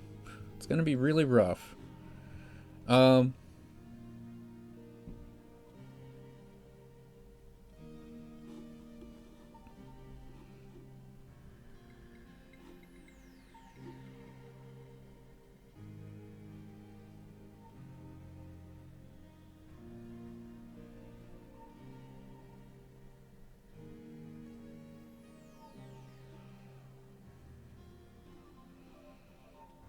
So let's see.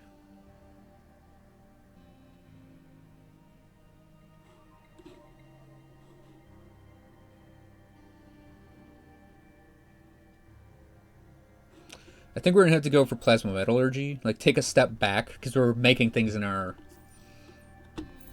empire now. We're gonna have to take a step back.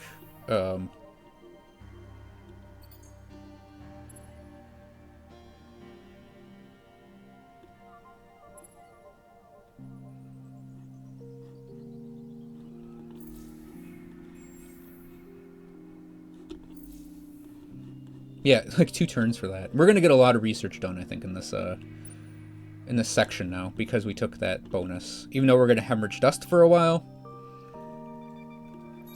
The other thing I'm gonna do, we're gonna actually super praise them. And these guys, I will wait until the praise runs out in 3 turns and repraise them.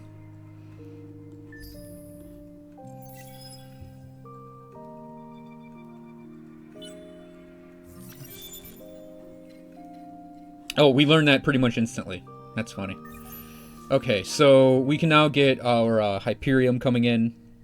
Got a new thing. Let's see.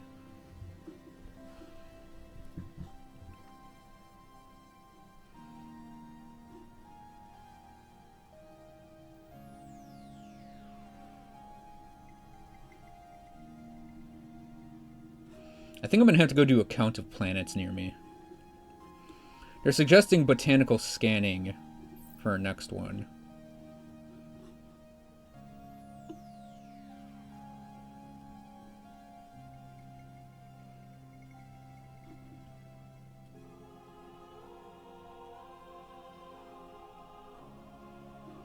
And that's using dust for buyouts. That's actually a good thing to have access to.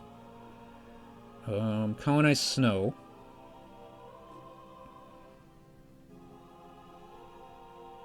Okay, let's do a count of planets in our systems we have access to. So we have Arctic, Ice, and Barren.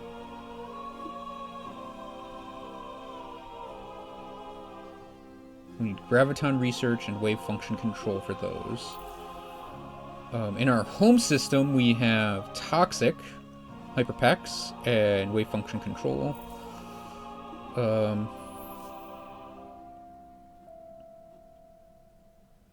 Graviton. Over here, we've got... oh, we can launch a probe. What is this? Atmospheric filtration. Constructed salvager module.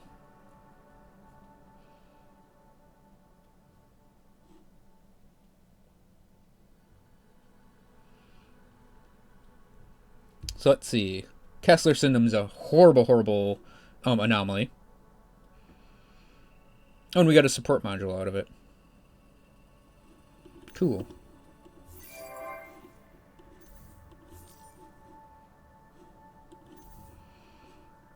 And we can colonize that. I really hope this guy doesn't... Is that an explorer ship? Okay, yeah. Never mind. We're good. That's both colonizable. So, what's this place? We have A steps. So yeah, we have a lot of ice things. So eukaryotic sap. No, wave function control was the one we needed, right?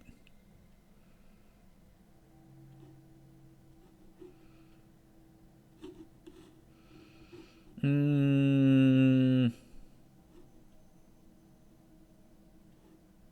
think we're going to do multi-thread management, though.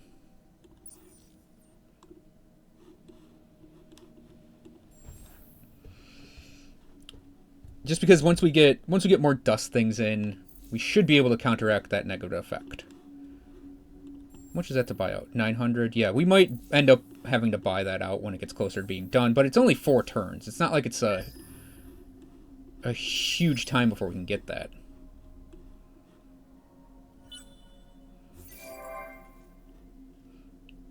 Okay, so we got a new colony. Cygnus. Let's do the drone network, the cerebral thing. And xenotourism first. Then we'll do the xeno-industrial thing.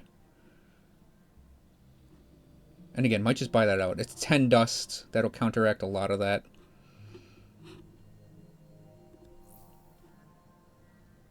Oh, shit. We can do that at we can do colonial exchanges.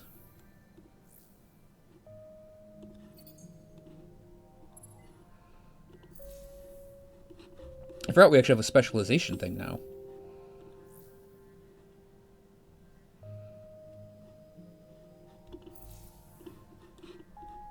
Really, we'd want to put that on Hoth 3 because it's sterile.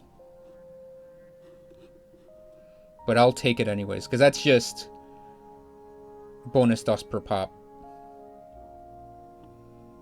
That I might save up to buy out. No probes for that guy, so we'll hit next turn.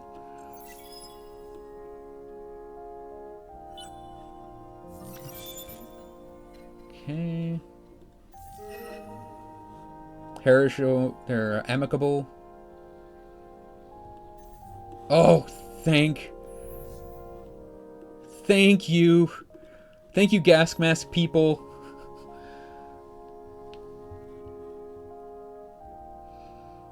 They're giving us bonus dust and science.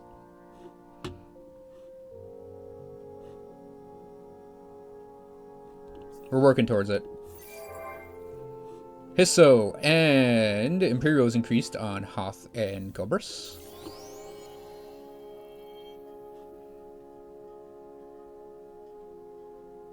Oh, okay. Wait.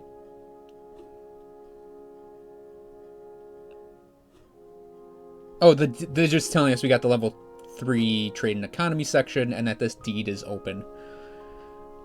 Be the first to control 4-star systems in the same constellation. If we were able to, say, put a colony ship on Fiddus, I think maybe if we took over the Hisso, we'd actually get that too. Okay, let's launch a probe here.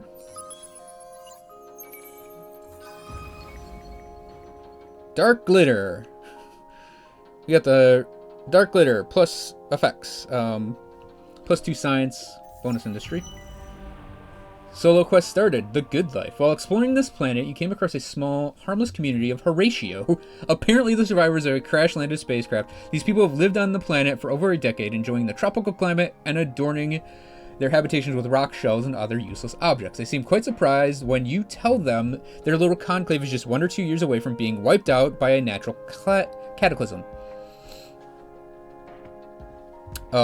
Help them find a place to live. Okay, so bring a Horatio vessel to one of your systems with at least 3 available population slots. Okay, so we had to bring these Horatio to one of our systems that have spots open, and I guess we get Horatio into our thing, and we get 50 influence out of it.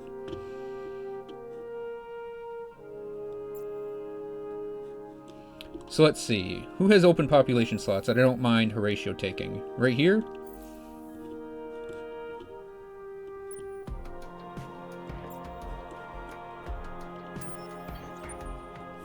We discovered Dark Litter. Let me see this quest real quick. There we go.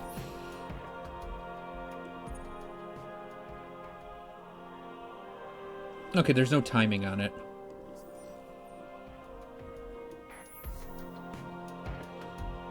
Okay, we hit all accessible anomalies there. Are there at least 2 here?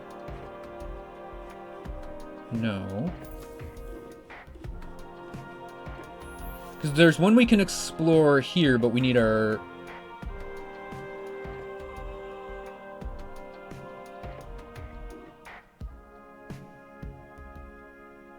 we need to research... Actually, let's just grab this up, because it's in...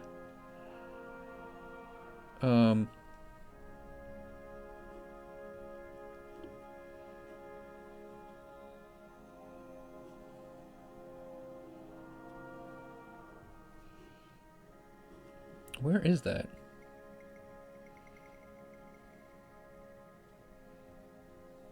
There is an increased probe level thing.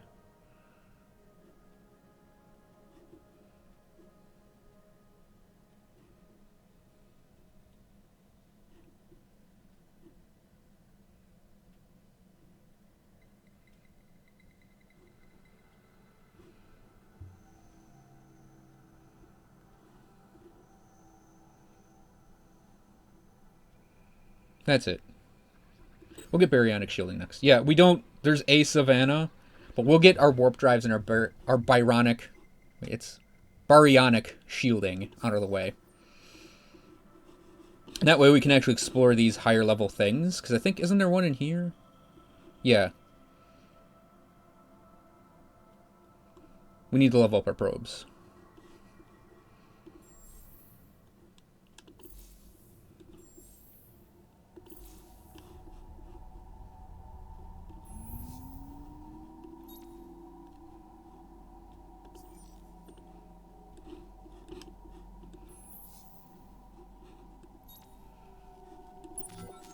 Praise be.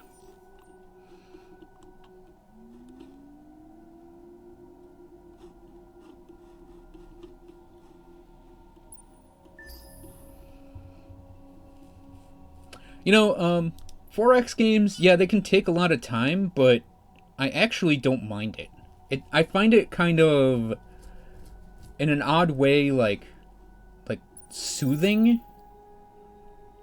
That I get to play this game that's basically like... I don't know, it's really hard to explain, actually.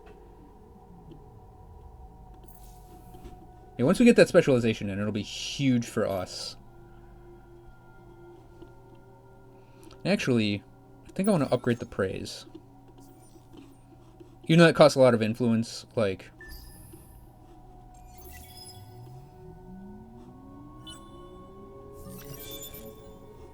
Okay, we got our Byronic shielding done. Xenotourism. Still minus 14. That's not as bad. Okay. Military ships cost list. And we're going to get a chunk of influence off of this. So let's see. This guy. Let's have him probe that.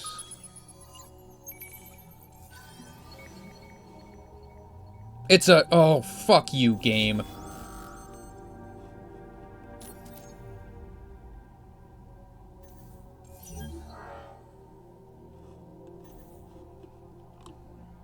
Fucking pirate-ass bullshit.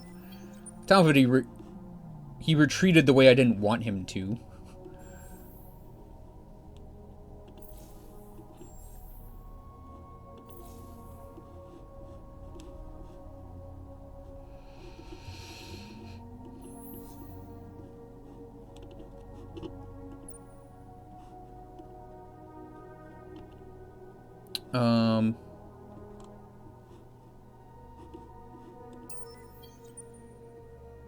Wait a second.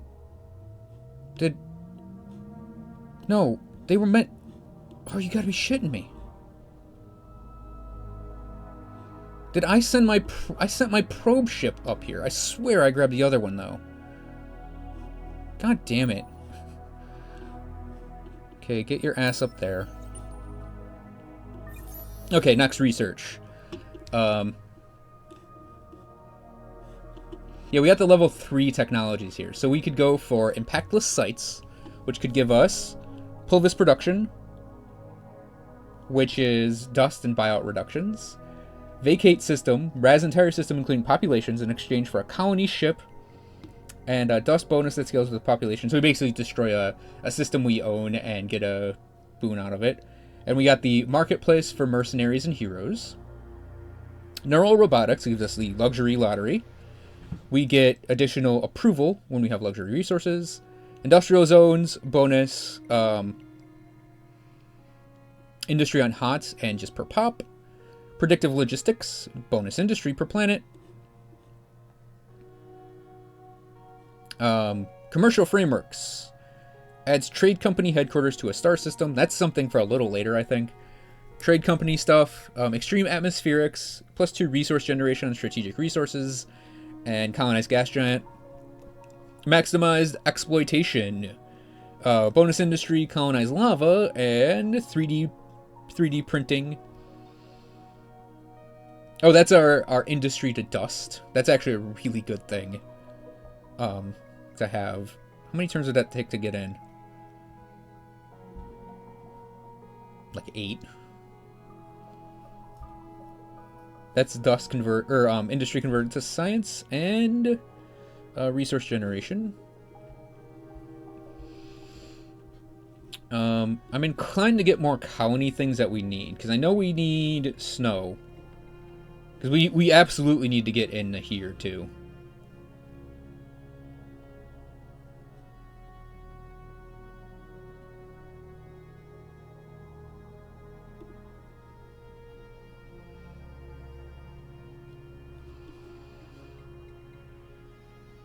But adaptive bureaucracies could be good. Botanical scanning could also be good. But the thing is, we're also just building things right now. So I actually think the... Let's just grab the eukaryotic sap. It'll take 2 turns to get. I swear I moved the lost Horatio thing up, but I guess I didn't. This game, also, Parthenox, does seem to have dead levels. At least to me.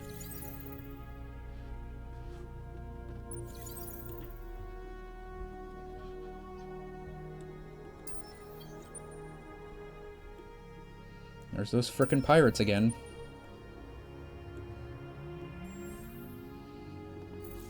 They're gonna make me a fleet.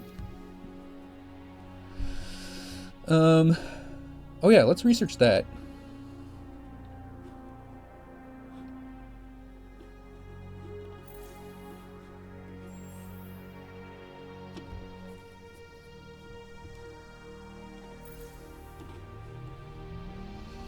We're still at minus 16 dust. That's actually not that bad, given that we took a huge hit from that one thing.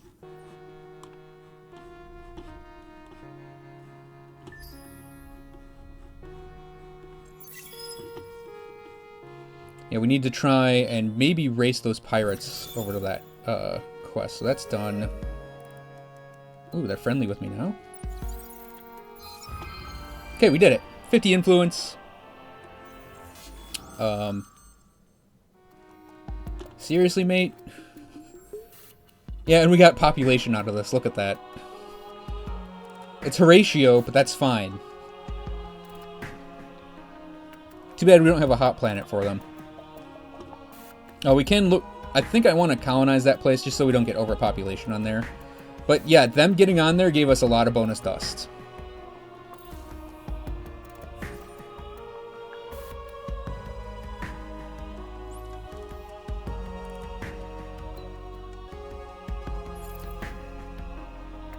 I don't need to watch this. Let's see, turtle, power the shields.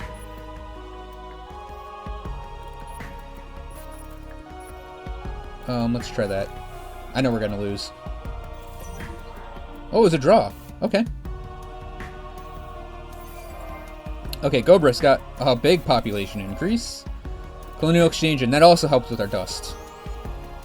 We can get to the science level 3 things. So that's our legendary lore. Build that wonder and we get that bonus. Is that other wonder still available, actually?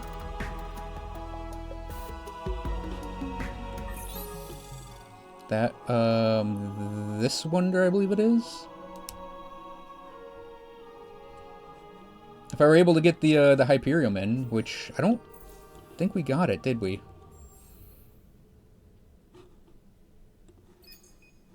Wait, which planet had the Hyperium on it? It was over there.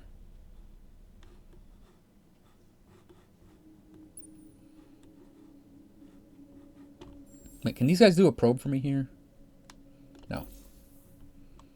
I don't think these guys are going to be able to get away. Because they're, yeah, they're blockaded. Yep. I should have turned the fucking pirates off. In all honesty. So we still have our big science boost going.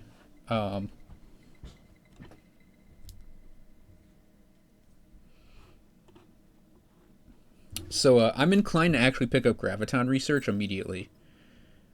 It'll take us 6 turns, but we'll get that with the bonus on. And the reason I'm picking that up, we're still building things in all of our places, so it's not as valuable.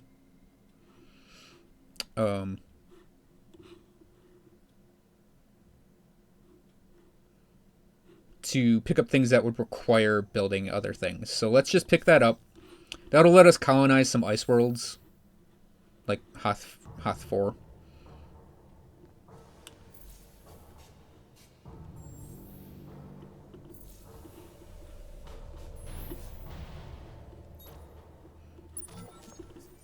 I'm praising these guys heavily because I want them in my system, and I have an amazing amount of influence going on right now.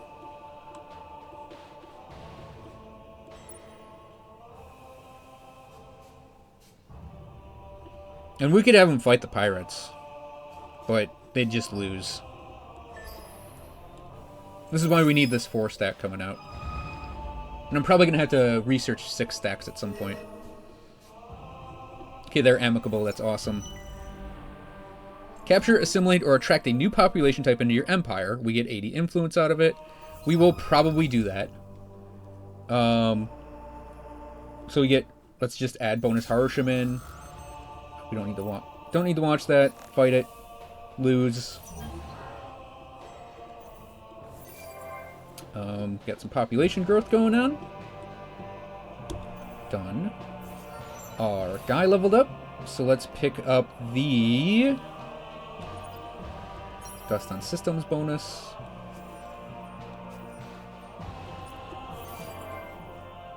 Whole bunch of stuff finished. So yeah, these Corvettes are going to be super helpful. I want to take a Haroshim or Hisso and put them over there. Oops, I off-clicked the game. I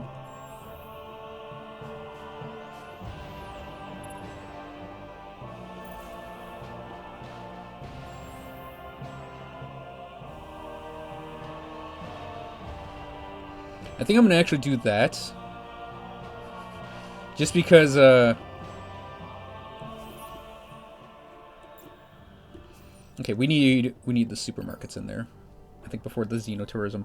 Because these guys, they need to offload their population.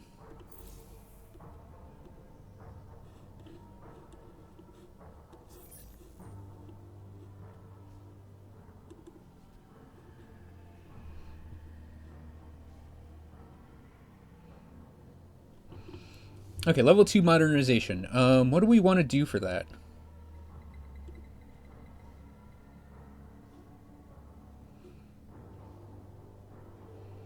I mean, dust is always good.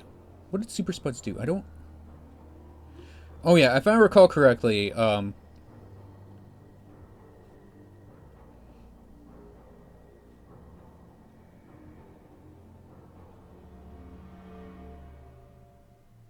that's trade. Okay, yeah, okay, never mind. That it tells you what they do, based on the symbols.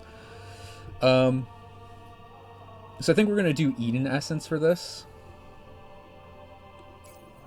What do we get per turn on that?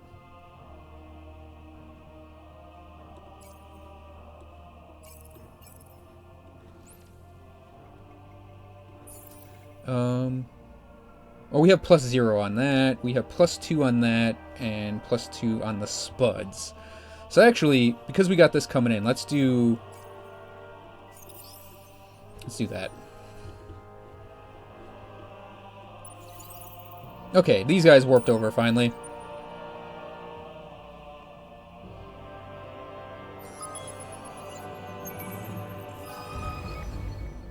Okay. Oh, come on.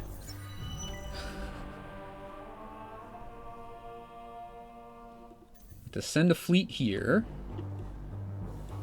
Oh no, we got a ship. I'm like, oh no, I can't believe that happened to us. Let's send... Let's do the probe first.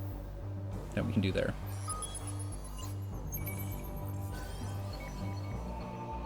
Wow, we got adamantine out of that? Nice. And we finished our solo quest. So we got daily slogan, Empire improvement for food, 20%. Plus 20% food on outpost transfers. Success. Your exploratory fleet found and crushed the rebellion. Not much was worth keeping, but the records did provide some interesting insights. The biggest shock, however, was the identity of the rebel leader. Your sister, Lena, wasn't blessed with an only child. Wasn't blessed only with one child, Victoria. She had another identical twin, Julinka. Okay. Julinka the traitor refuses to speak. She is too young to be the true mastermind behind the rebellion, but of that individual's identity there is no clue. You will not sanction any violence against your sister's blood, so she languishes in solitary confinement in the deepest depths of your Inquisitor's redoubt. Lena claims to have never laid eyes upon the girl, claims she must have been rustled away at birth and raised by those who plotted against the Empire. Of her twin, Victoria, there is no sign, the girl going to ground as soon as she heard the news she wasn't a lone child. Out of shock or something more, you don't know. You need time to untangle this dark web. The rebellion might be no more, but the fact that it ever existed in the first place haunts your days and disturbs your nights. Who can you really trust? Every day you grow a little older, a little closer to the day you will no longer be able to lead this great empire. You decide now is the time to name the Emperor-elect and consolidate your power while you still hold it. 3 candidates are obvious. First Protector, Hadri Lenko, stalwart bodyguard for so many years, and a hero among the Empire Hawks. Lena Zalevas, your own flesh and blood sister, a woman who, despite her smoldering anger, would make an iron leader and keep a Zavalis on the throne. Or should it be Petra Mandzukic, the brilliant head of advanced research, a woman who'd pioneered several chilling technologies that transformed your army's fortunes, somebody who could grasp the opportunities of this new star-faring era? The choice is not easy. Peace of mind is hard to find. Until you learn the identity of the rebellion ringleader, though, you will have no real peace. It could be one of them, but you must choose. So Hadri is our Sheridan pick. Build a ship with at least 60 offensive military power, not powder. Lena, produce 113 dust per turn in your empire. Or Petra, get 315 science per turn in your empire. I think we get a hero out of this. Yeah, so we can get Hadri Lenko, who is an Imperial Guardian. We can get Lena Zalevas, who is a religious counselor. Or we can get Petrov Mandzukic, who is an Imperial Seeker. I'm going to shoot for that. So we need to build 315 science. We have 291.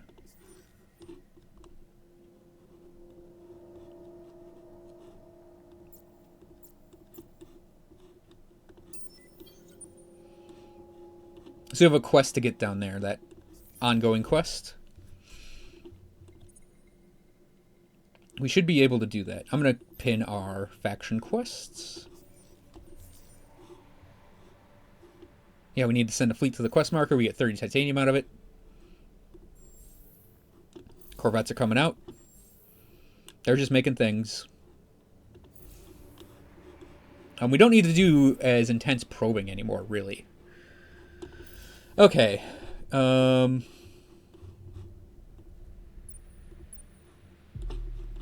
me check this system. Was there a thing I could probe in here? There is. There are 2. Court Exposition 3, and we can get that one. Hisso are almost ready to be assimilated.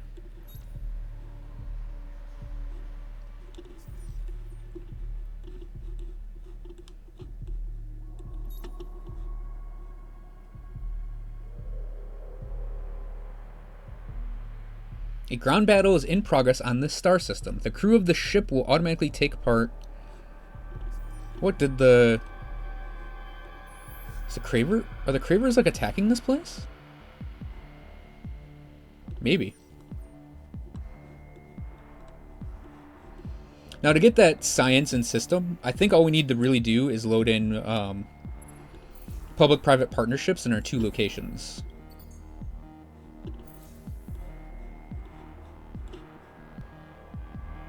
And if we're able to pull this in,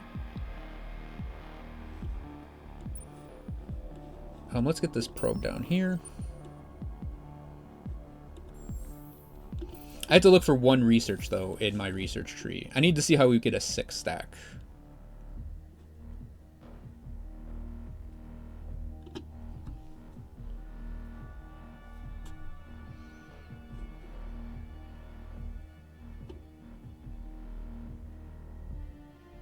Okay, it's this one. It's not a 6 stack though. It's a 7 stack. It's weird. This is specific to us. I didn't even know that existed. Oh.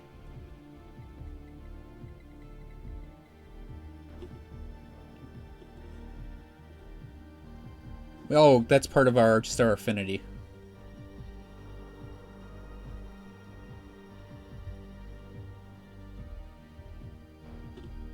I actually haven't researched how we actually win science victory in this game.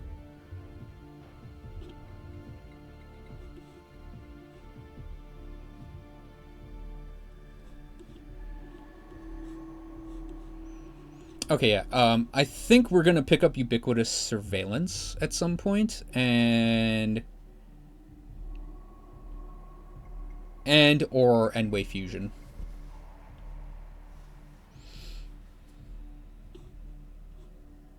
Because more command points is kind of important. And we can start doing titanium slugs on our ships. Armored units for ground battle. We get the ground battle crap. We'll eventually have to do military stuff.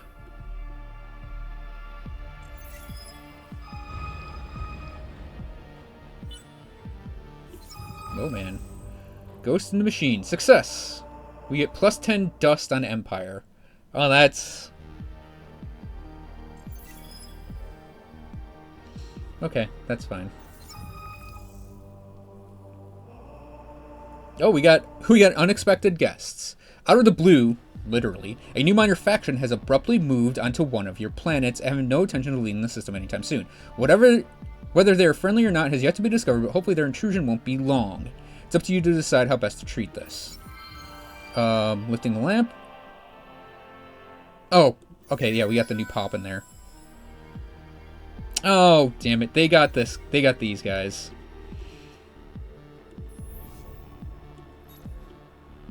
So I'm actually going to really, really spend the influence to get those guys in here soon. If I can do it.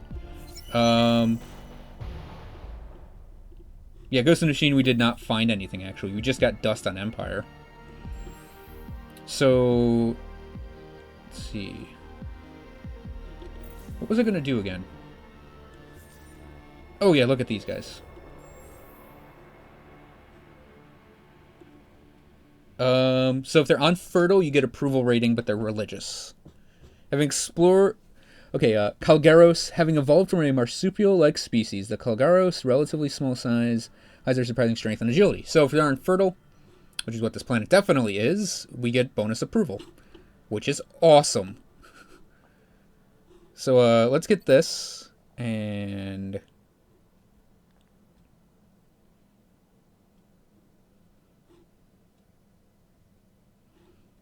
No, let's hold off. Let's build our fleet, and then we will...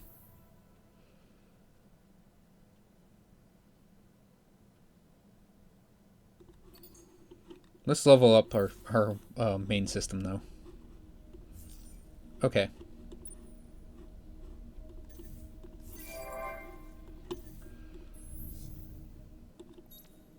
Oh, we can actually get them now. Bam! Reach 18 population, excluding your main population. So we get 30 Hyperium. Okay, so we need 18 population excluding our main population.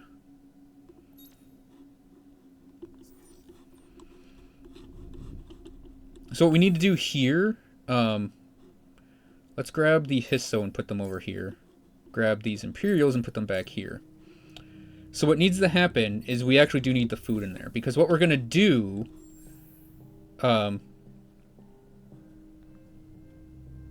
Shums.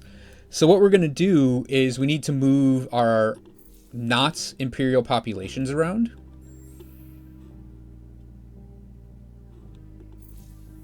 And that'll let us...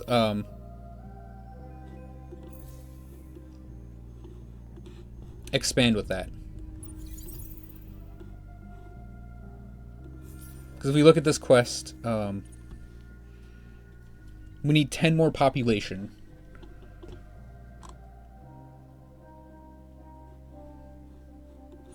And this was send a fleet to the quest marker. Didn't we just do that? Oh no, they're on the way. Okay. So here, might be worth it to actually buy that colonization out.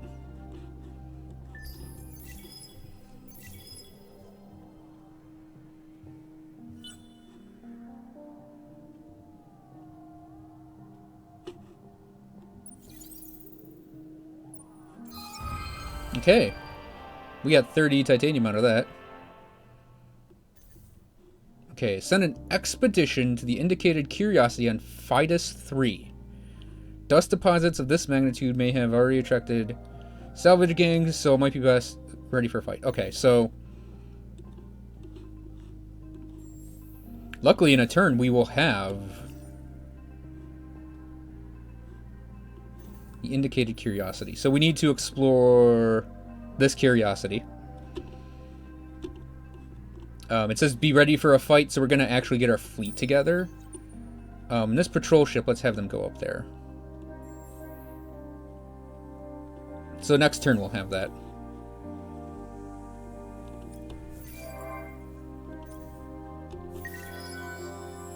So it's looking like, wow, we have a diverse political system. Industrialists are party in the lead, that's fine. Militarists are gaining, religious have shown up, and ecologists are in the mix. So I'm fine with that. So they're colonizing that. I am actually going to... I'm going to buy it out with dust. Because we actually kind of need that for our current quest. These guys, I think I'm going to have them hang around right here.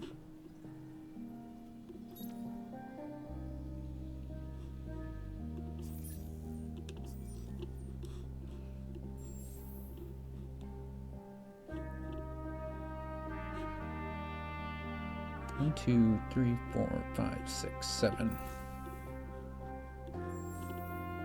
8, 9, 10, 11, 12. Okay, we should be able to pull that off.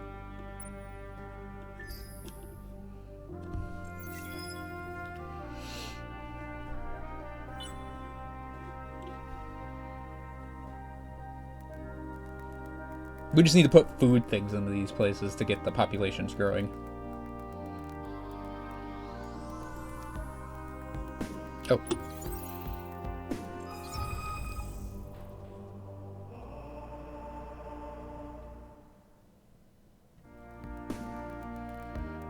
I guess we'll take the health on that.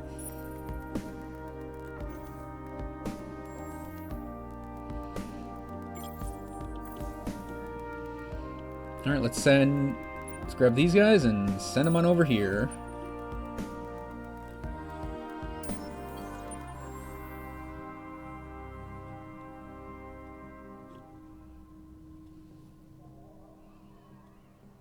Let's actually research that. I don't know if I want intensive cultivation. So I'm going to grab up the Horatio and put them over here and put this Imperial back over here. Because I want to have the Horatio expand. So 1, 2.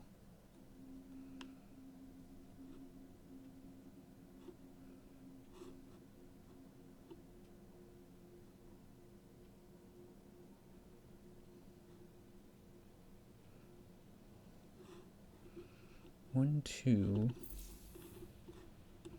I really wish I had more than just Imperials over here. 3, 4, 5, 6, 7.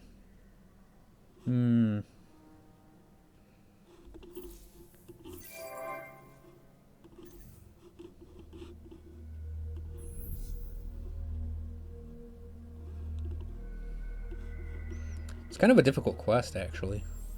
I don't remember if we can actually...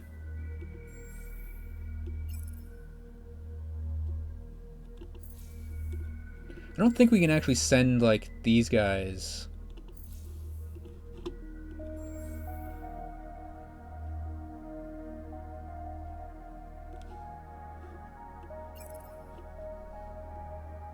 No, I don't think we can send them out system.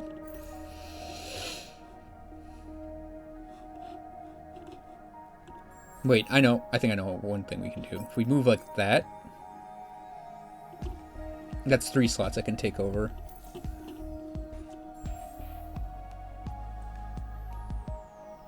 That's 8. And we might be able to get more people on that.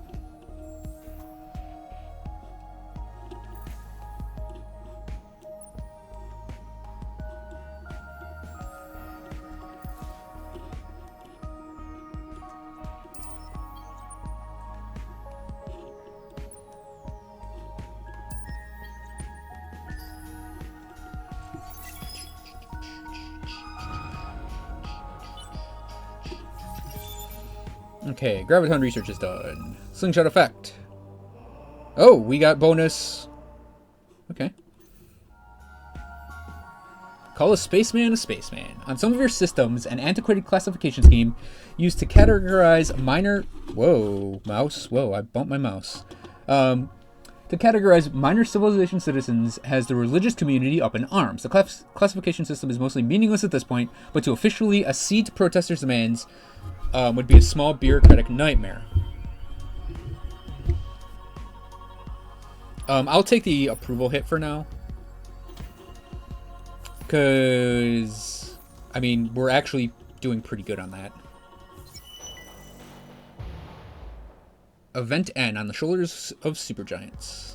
So we got bonus Dust on Empire and approval. Awesome. Hisso increased on Hoth. Perfect. Got sustainable farms and Hyperion market price increase. Less than 10 Hyperion on the market will with no demand change has led to increased prices.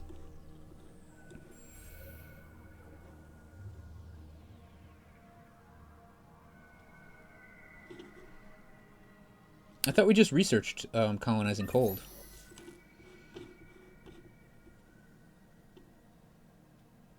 Oh, Arctic. Whoopsie.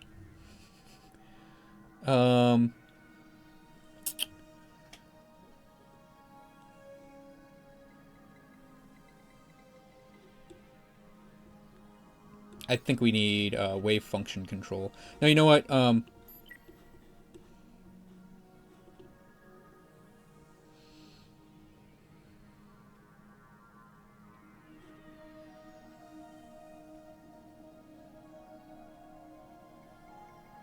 So we'd have to build that.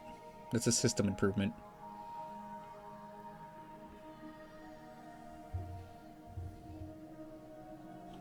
Let's go with N-Wave Fusion. It'll take 2 turns to make, and then we'll pick up the autonomous construction. Then we'll get colonize Arctic.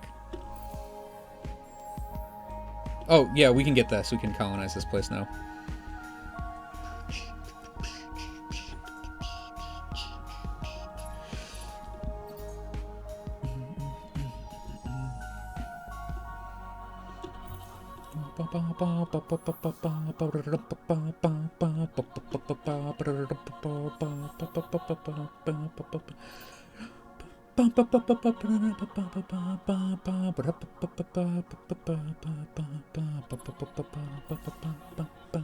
Okay, I'm getting that settler because I want to take over Fidus.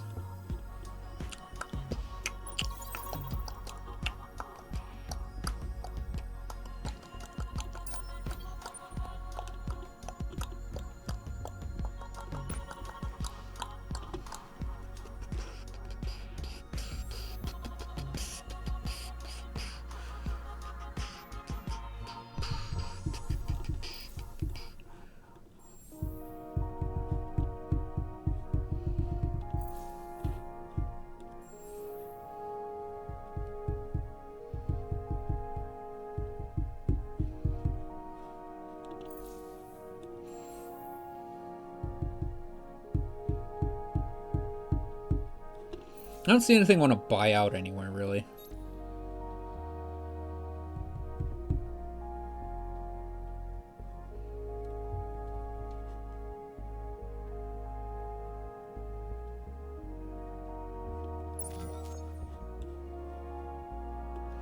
Oh. Our fleet has to actually move over here. Shit. I saw it when this little guy, he's actually going to help us get that quest. This one. But the problem is when he spawned, I saw the Cravers in there.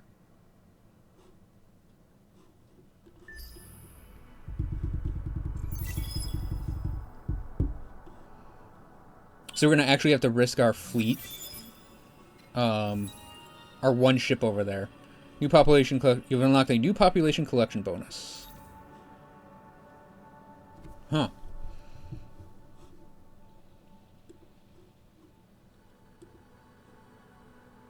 So industrials got boost up. That's interesting. I didn't even know this happened. Neat.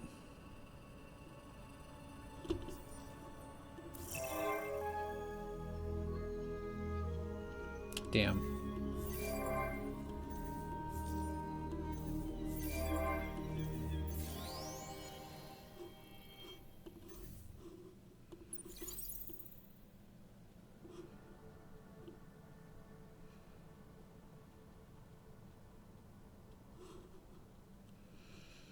Okay, let's get our autonomous construction, and then I will load in the wave function control after that.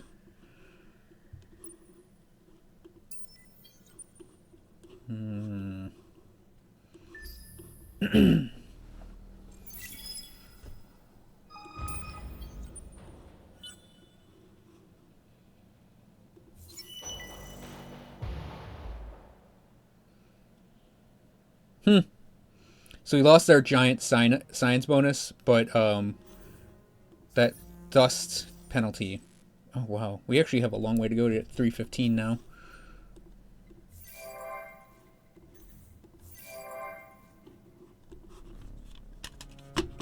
Mouse.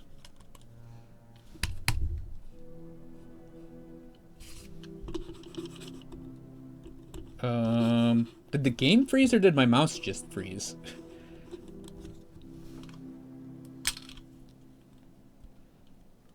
Like it's blinking.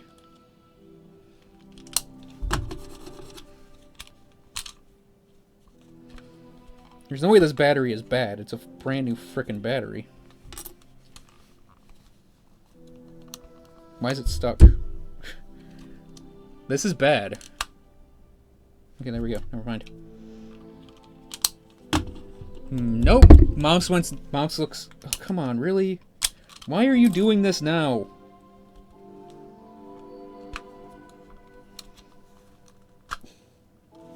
Also, look at this. The battery is actually stuck.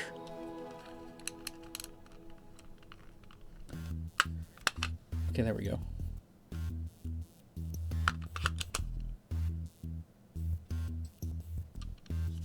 Okay. It was like flickering. Like it was like the battery's dying. Okay, settler's done.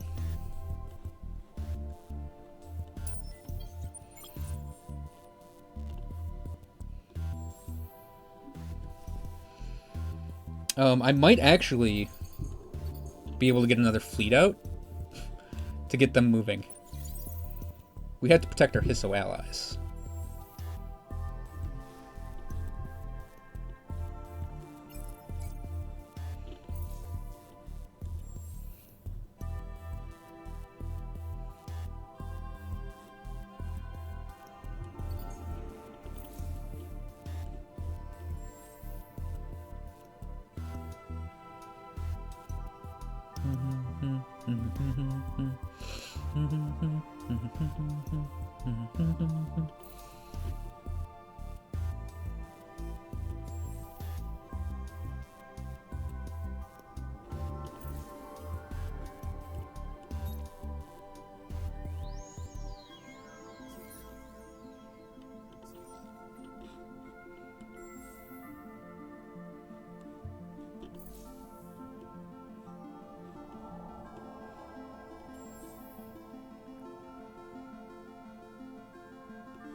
Oh, here we go. We have another election.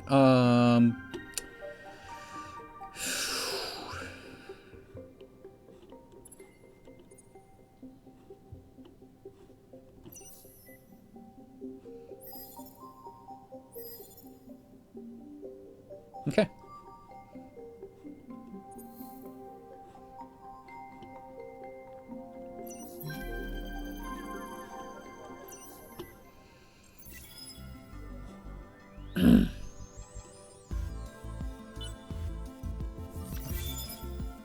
Completed a research. Hoth 2. Get a fleet damage boost each time an allied ship is destroyed. Use it if you think you'll suffer hurting. Okay. Okay, can't do that event. We failed to assimilate because it was assimilated by another group. AKA, the Cravers took this place over. I think they just active warred it, so we lost our Hisso allies.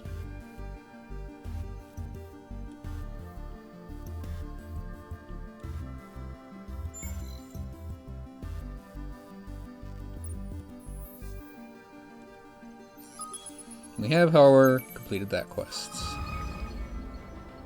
40 influence.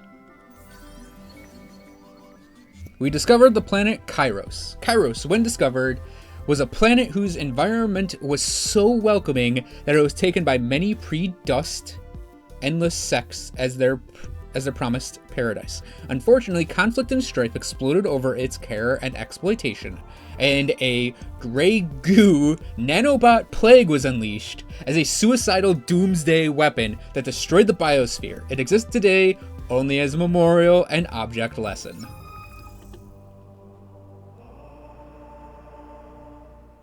Okay, we don't get any bonus out of that. Dust to Dust Part 2. Send an expedition to the indicated curiosity and Fidus 3. Dust deposits of this magnitude. Blah, blah, blah. Oh, we did that. Dust to Dust 3. Destroy the pirates. We get... Oh, fuck me.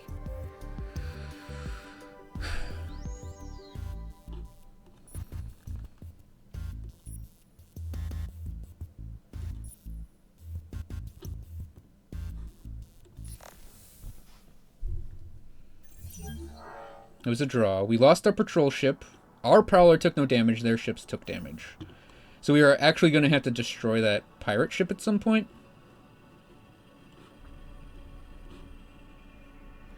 Also, I'm going to fuck these cravers up. Oh. We got these revealed because of the thing we found. So...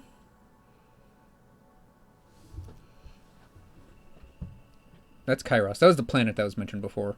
It's probably got a special thing. Yeah, it's both. Look at that science and influence gain you get on that place.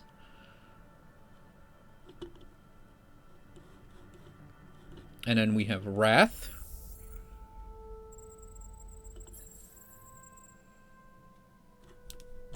Now what we would need to do to get these systems, which might not be a bad idea, is we have to make a settler. Basically like this guy. And then we would right click and send him down there as a warp drive thing. Okay.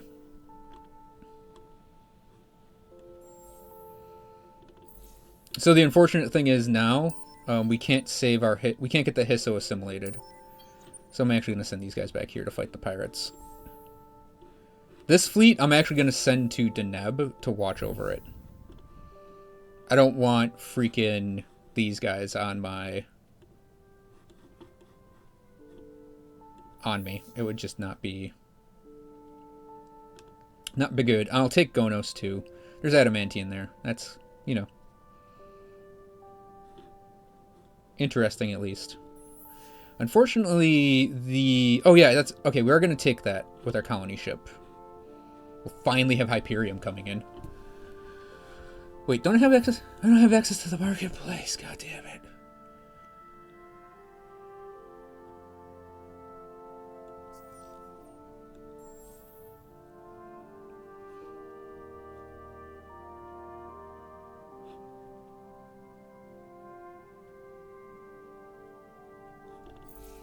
Well, now I don't have to worry about, like...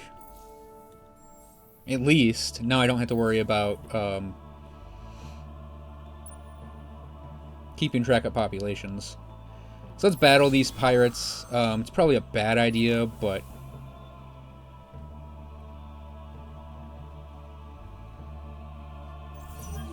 It was a draw. We destroyed one of their prowlers.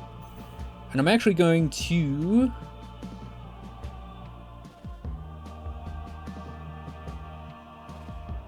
I'm actually going to hit a blockade. I don't think these guys can get away now.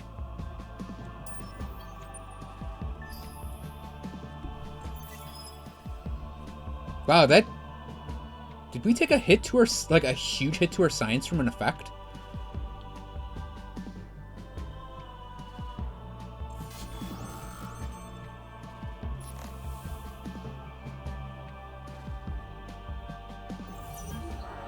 So we lost, but that pirate has virtually no health left. So yeah, we should be able to get over there and whack them and kill them. Let me look at this real quick. Yeah, we took a huge hit.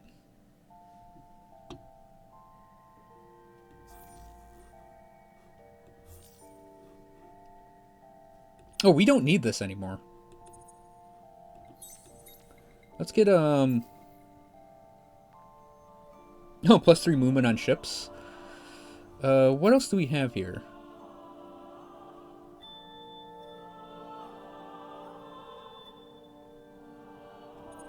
I'm gonna pick brains over bucks. Because we need to build our science back up.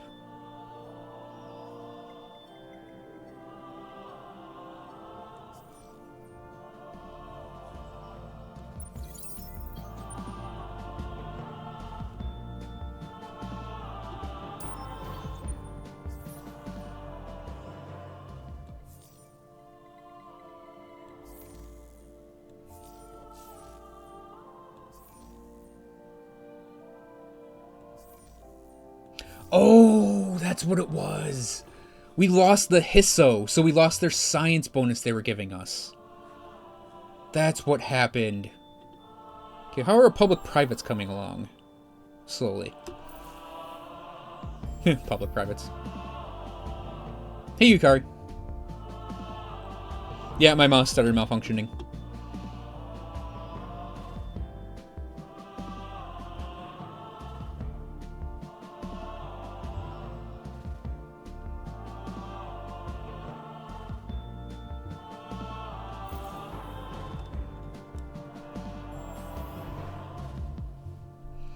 I think we're gonna do the intensive cultivation here.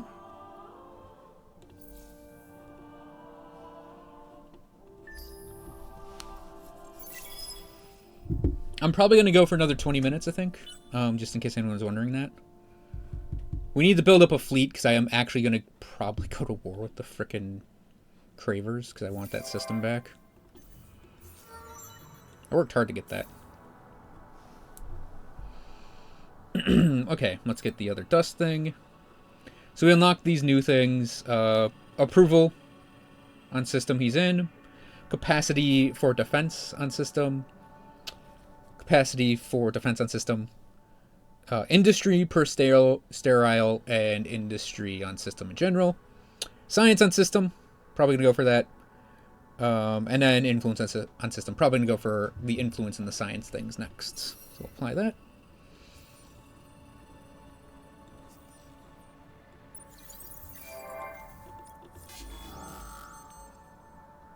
God fucking damn it. I actually don't know if my settler ship would have been able to fight that guy.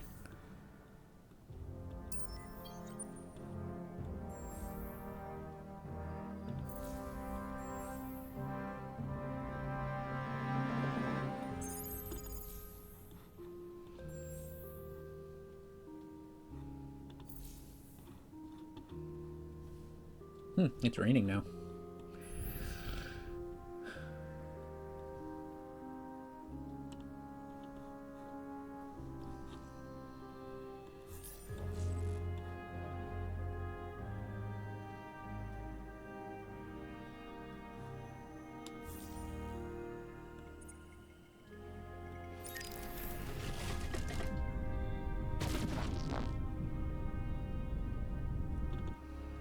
We have a lot of titanium, so let's make these guys titanium slugs. We are gonna slip that in place of the lasers. Wait. Oh, it's a support module. What the fuck am I doing? Oh,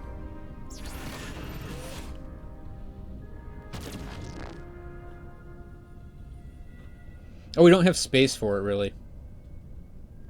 Never mind. We need our next ship. Our ship hulls need an upgrade too soon, I think. So what was the symbol for that?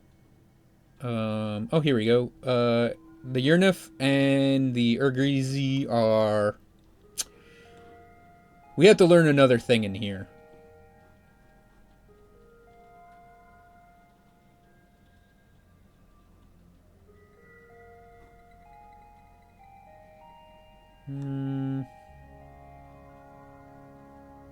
I'm inclined to go for adaptive bureaucracies. You know, I think just because that's a level 3 thing, it's probably expensive to pick up too.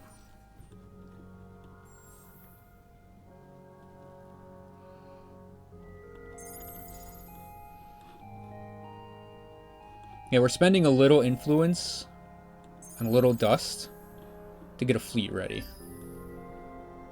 One, Deneb, I don't want taken over, even though we can't colonize it yet.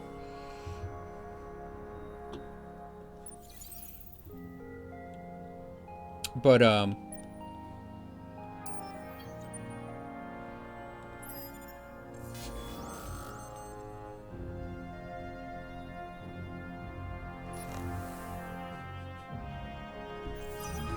okay, that's done.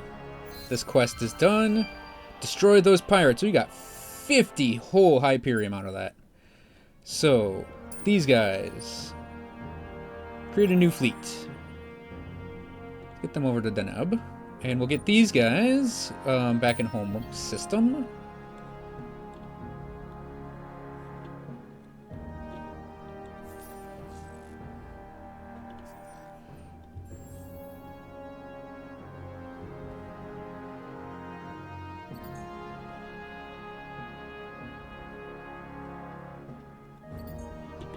Oh, we're trying for that. How much is it?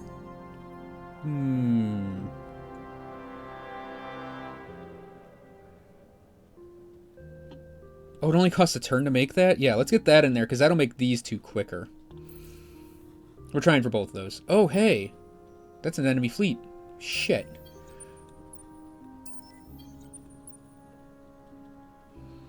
Greedy pirates. Those motherfuckers are still around, which means I might lose my settler ship now. God, I hate the pirates in this game. With a passion.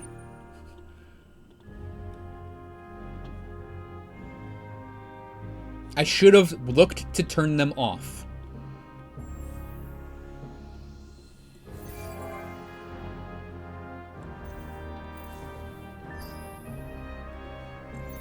And actually, I maybe should have had my settler ship fight those guys down there.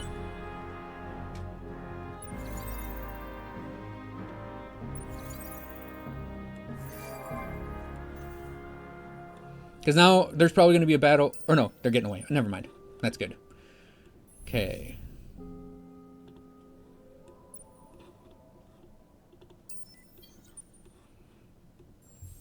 Actually, before I do that, save the game. This is United Empire on normal. About to F up some cravers or die trying. That's fine.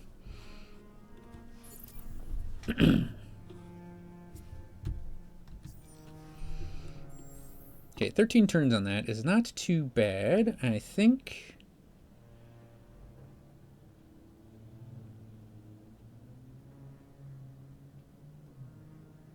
I'll probably do the graviton thing momentarily. So once these guys get back onto fight us, we will have Hyperium actually incoming into our incoming into our systems. No, I'm actually going to buy that because I want to see what it is, like instantly. We're going to kill him or we're going to die trying. Oh, they colonized 2 of those planets.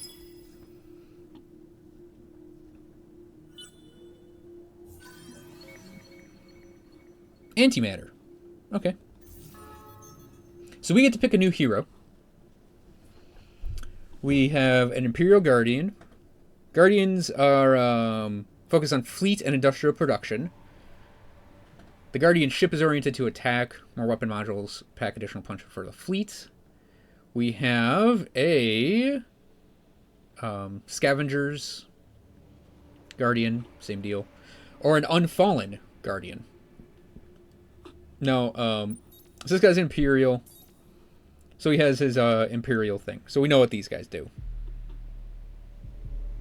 Same thing the last guys did. Scavengers.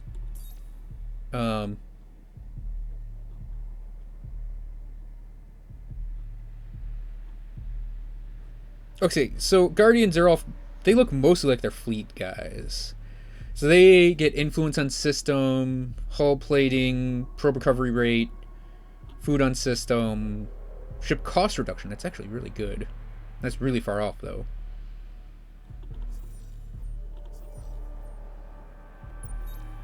And this guy's an Unfallen. So, food on system. Percent health per current command. Yeah, that middle guy looks pretty cool. Shield absorption, influence on system, food on system, influence per planets, health regen. Ooh, I don't know who I want.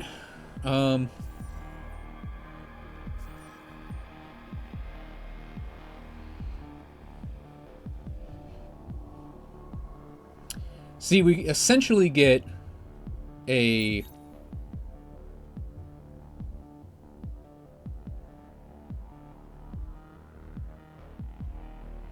We can essentially get a scientist who is going to help us fight.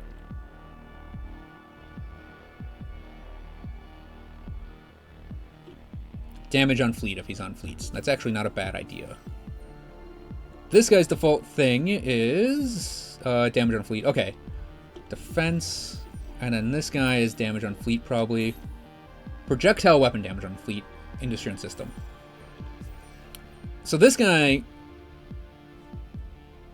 Like, this guy's probably your best bet. No, this guy's the best bet for a military leader. Because he immediately can... Or he can eventually get to... No, he's a projectile guy. Okay, so... It's not a clear choice who would be the best option for this. At least in my mind. This guy gives you more health per command point, though. That's actually something that can be really good. But he doesn't have much else for fleet command. Except health regen way at the bottom here. Over here, this is all fleet stuff. What's the fleet stuff up here? Capacity. Ship damage. Experience per turn on fleet. Vision on fleet. Who should I go for, chat? I'm inclined... I'm like leaning on the Unfallen guy. Because even if I'm not using him... Or the Science guy.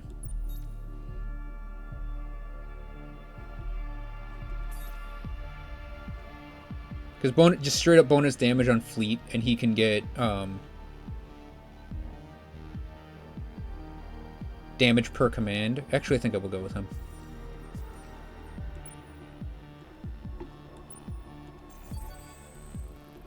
Now, can I actually just assign him straight away, or is he... No, I would need him on my territory. So... Shoot. So we are going to go into... fleet stuff for him, but he needs to be in my territory to assign him. So we're going to put him with that group. No, yeah, with that group. Because this group is going to just go over here anyways. It's really horrible timing on the game's part for that.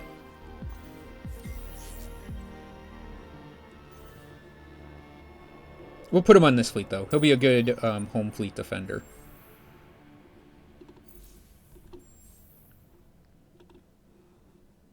Come on, again? Hang on.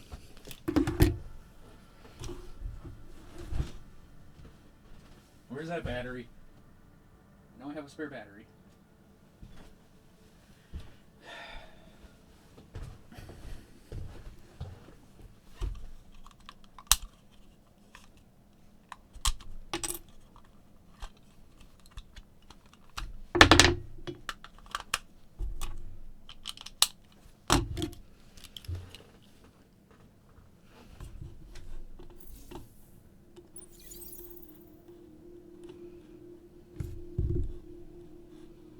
I actually need to check something real quick. Am I even ranked? How am I ranked on these? 1 out of 8, and where's the other one?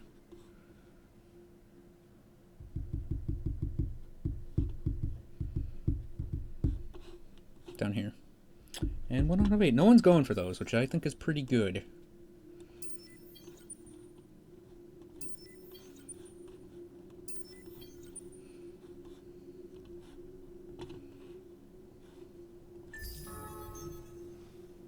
I know.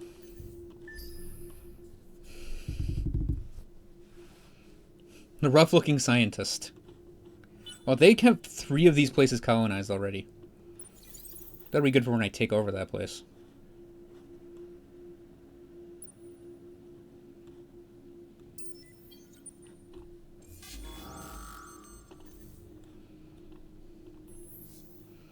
Okay, let's take over Fidus.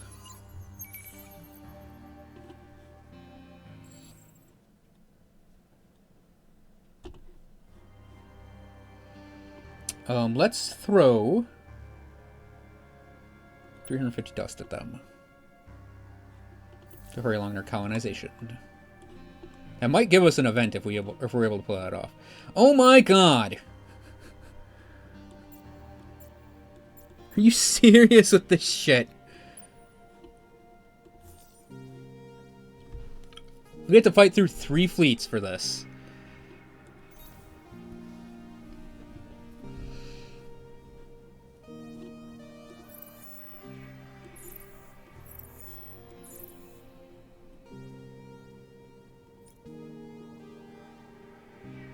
We have slightly more military power.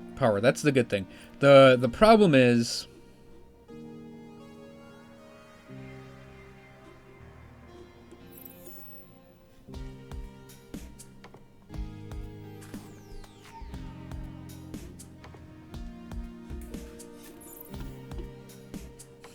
The problem is...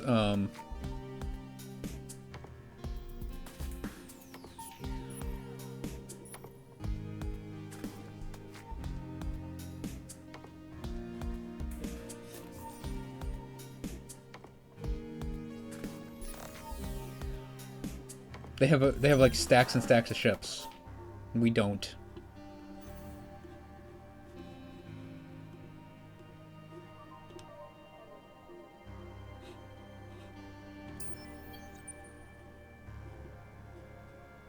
We took one of theirs, but yeah, they would just kill us next turn. So yeah, that sucks.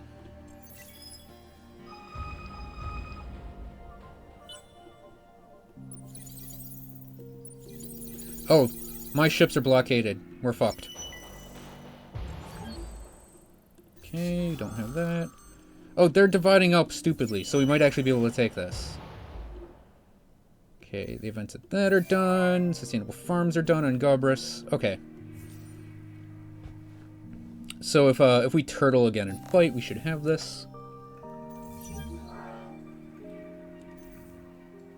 Oh, crap. Well, I guess we're running away then. Yeah, we lost the ship. We need to run away. So, 2 corvettes.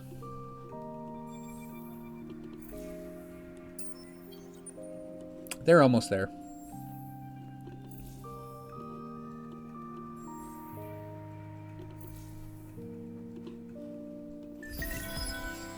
Oh shit, Gobris needs something.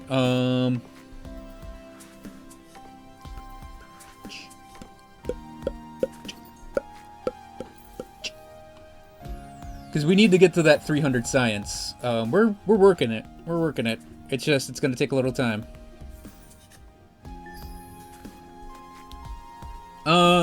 That's how the AI works in this game.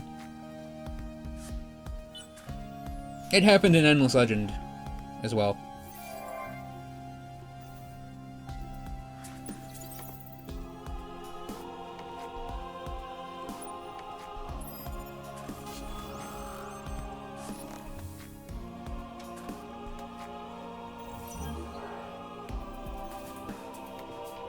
Okay, we can assign this guy now.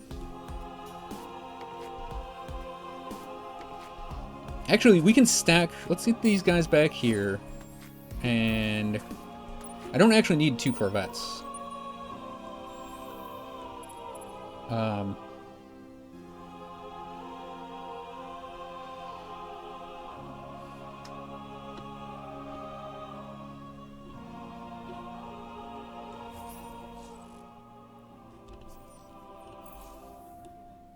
Because once these guys get back up here, we can actually stack these up into a 6 stack. Let's throw another Corvette. That's a 7 stack. Okay, I was hoping to get to turn 60, but I think we're going to have to settle for maybe turn 50 today. Because it's almost 5 o'clock. That's when I wanted to stop. Yep, zip run. Okay, conflict has broken out between 2 of your trusted advisors. 2 war heroes, once dearest friends, have nearly come to blows over the management of the Industrial Party. They trade insults in the press and don't print retractions. One, a young upstart, has made enemies and allies with his decisive decision-making, argues the party should adopt more taxes and tariffs in order to regulate the Empire's debts. The other, a fine negotiator but dedicated opportunist, cautions against bold action and worries about the government's relationship with large businesses and foreign empires if such acts are taken. That was all one sentence. Their argument is as much personal as it is professional. Whichever advisor you back will have plenty of ammo to throw at the other as their rivalry continues. So if we back the upstart, food is converted to dust. So we're going to lose food, but we get dust, and we greatly increase the industrialist ideology. Back opportunist means star system trade value on systems on Empire is increased, which we don't get any advantage of. So we're going to do this. We're going to have a temporary massive increase to our dust. I mean, we just got 156 per turn now. That's kind of a crazy amount of dust. To the point where there are things we could probably just outright buy out now with dust coming up as this comes in.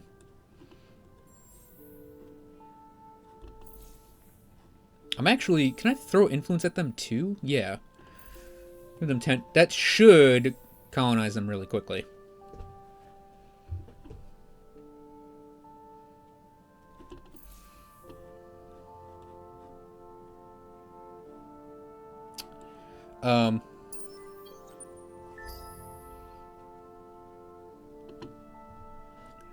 Hey, Ziprin. Unfortunately, I'm going to be stopping in about 10 minutes. Because it's about time I get food, and I'm... Oh, no, wait. We don't need that Corvette, because that's a 5-stack, right? No, it's a 4-stack. Yeah, we could do for another Corvette, actually. So once we get this stack, we might be able to go take that planet over there.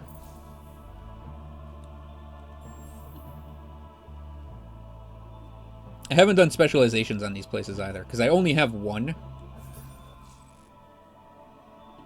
And I think our next one is... It's somewhere in here.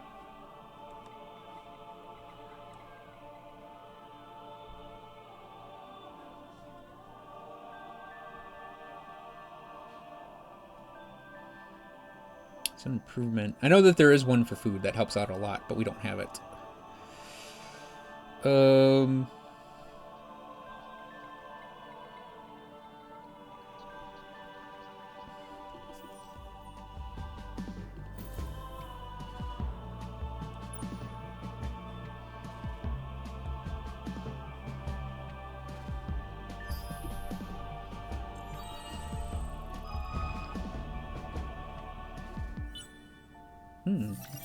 Solo quest started. Okay, finally got that in there. Okay, solo quest started. Lord of War. Black markets have always existed in dense urban centers within the Empire. As long as they're monitored and kept under control, they have their uses. Criminal elements can be kept busy, hidden taxes can be skimmed, and interesting contraband can be smuggled into the nation for the leadership's purposes. However, black markets for illegal firearms is another matter, especially when it enables enemy civilizations to get their hands, tentacles, or other appendages on some of the Empire's most effective weaponry. The unfortunate truth is that some of your undercover security forces have unearthed compelling evidence that a gun smuggling ring is operating out of 3 of your systems. The leader is suspected to be the nephew of Duke Groltz, a bad apple with a history of criminal activity. What should you do? So we shut down the ring. We have to assign a hero of at least level 5 on Golbris, Phaedrus, and Hoth, or let them stay. Reach 60 approval on these systems. So we can either get... Let me see what my approval rating is with these places. Was it Fidus part of it? Yeah,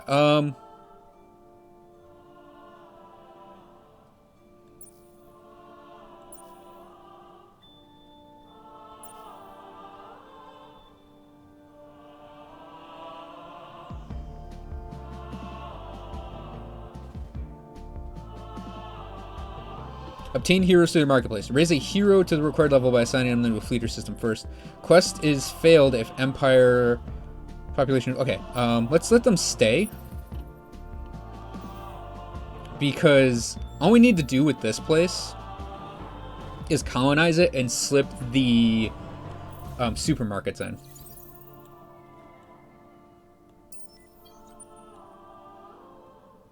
Oh, they have 9 command points already? Holy shit.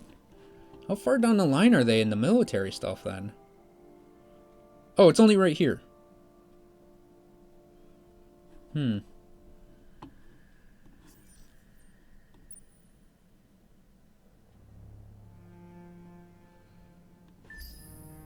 Yeah, other appendages.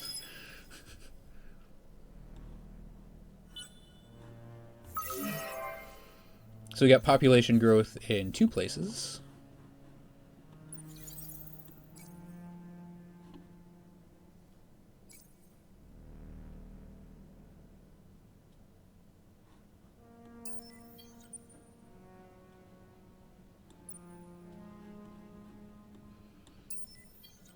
I might want to lock these guys down when they come over here.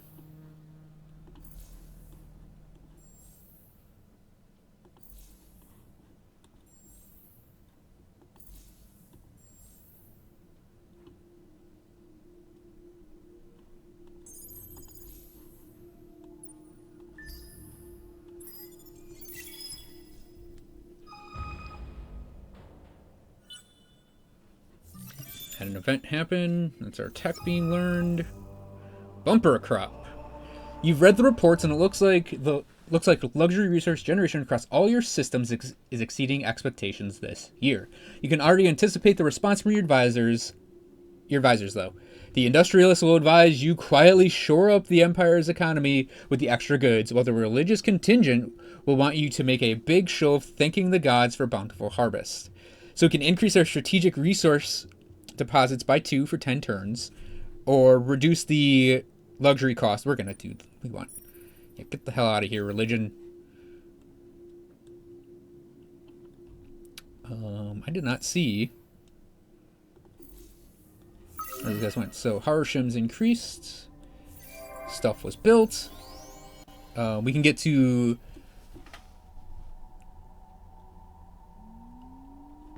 level 3 for that. Low prices of Eden Essence, healthy stocks above 25, and no demand change have led to rogue traders buying a corner market. So Eden Essence is fluctuating greatly in the marketplace. Oh, he's right here. Wait.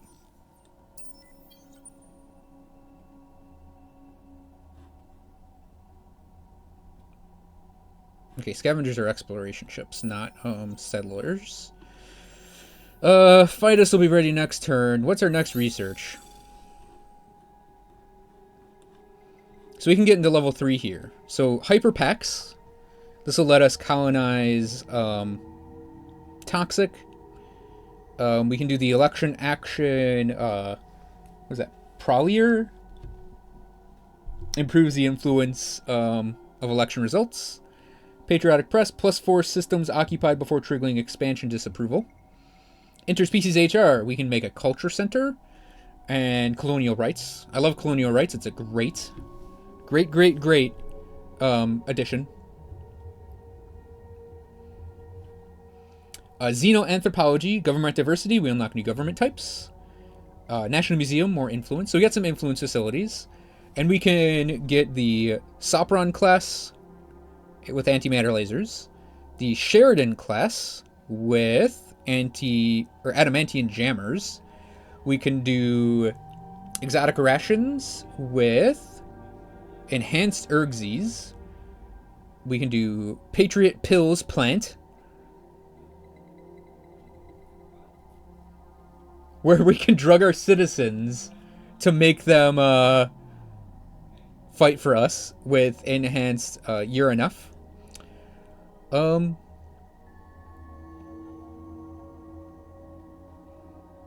What was the one we have coming? We could have coming in up here. Adamantium? Okay.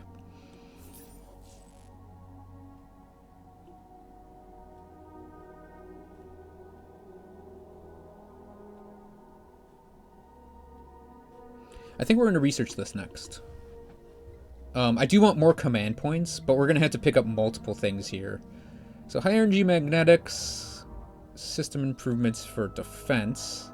Focused plasma is support module for damage, defense modules, and basic ultra dense slugs. I think I do want that.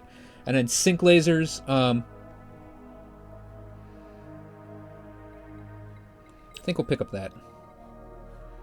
Let's do like this, I think, so we can get this tech really quickly. And I know we have a lot to pick up. Oh, there's a specialization for food. Where's the one for science? It's got to be... This one's for industry. You can tell because it's a little planet symbol.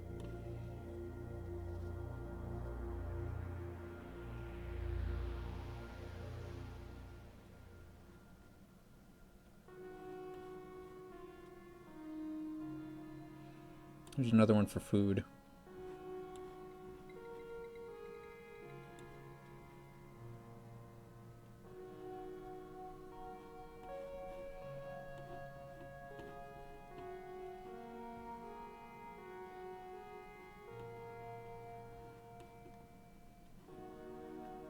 Okay, we'll go with those two, though, because I want the upgraded ship designs. So,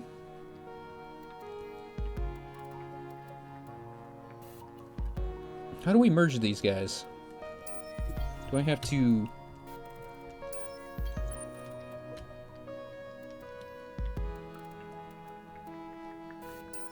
Oh, they're not there yet. Whoops.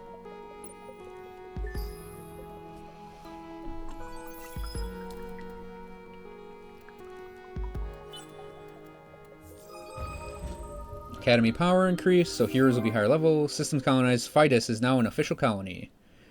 Solo quest complete. Oh, instantly got that done.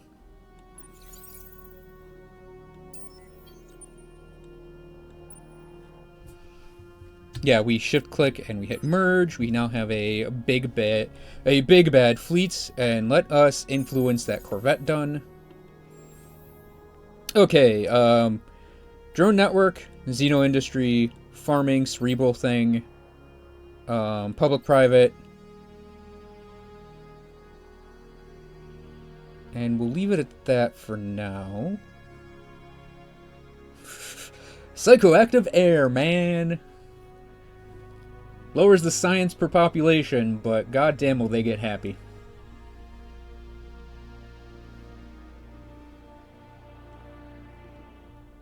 Oh, a platform of wise. Yees.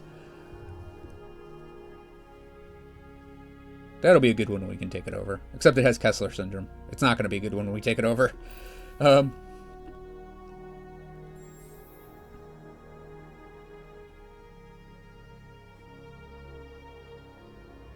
Okay, we now have Hyperion producing.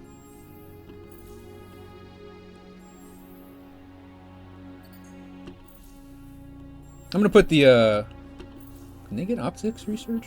Yeah. I'm gonna have those two building, I think, everywhere. Because we're about 100, we're not 100 off, we're not that far off from our thing there. Okay, let's see what this fleet can actually do for me.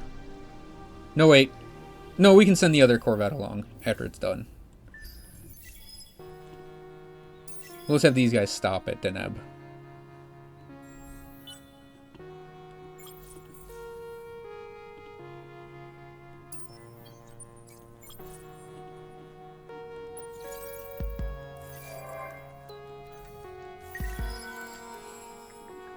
Oh man, the militarists have grown quite a bit.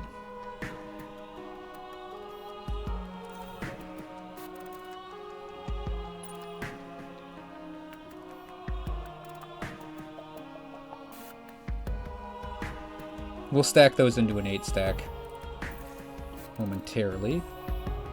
It's because I've been making ships. I want to get to turn 60. If I can get to turn 60 in the next 10 minutes or so, that'd be perfect.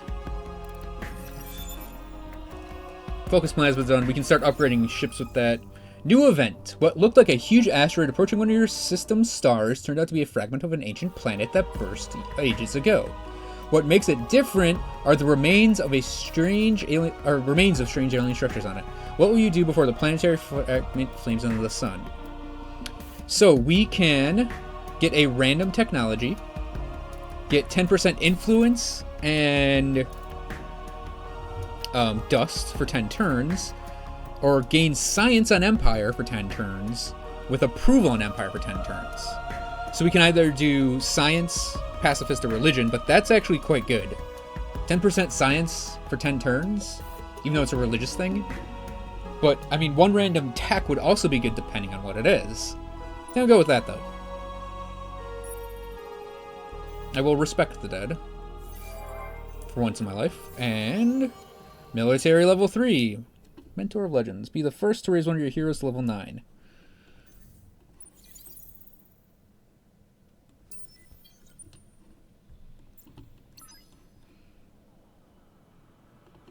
Okay, let's see if we make this mistake again or if it's fine.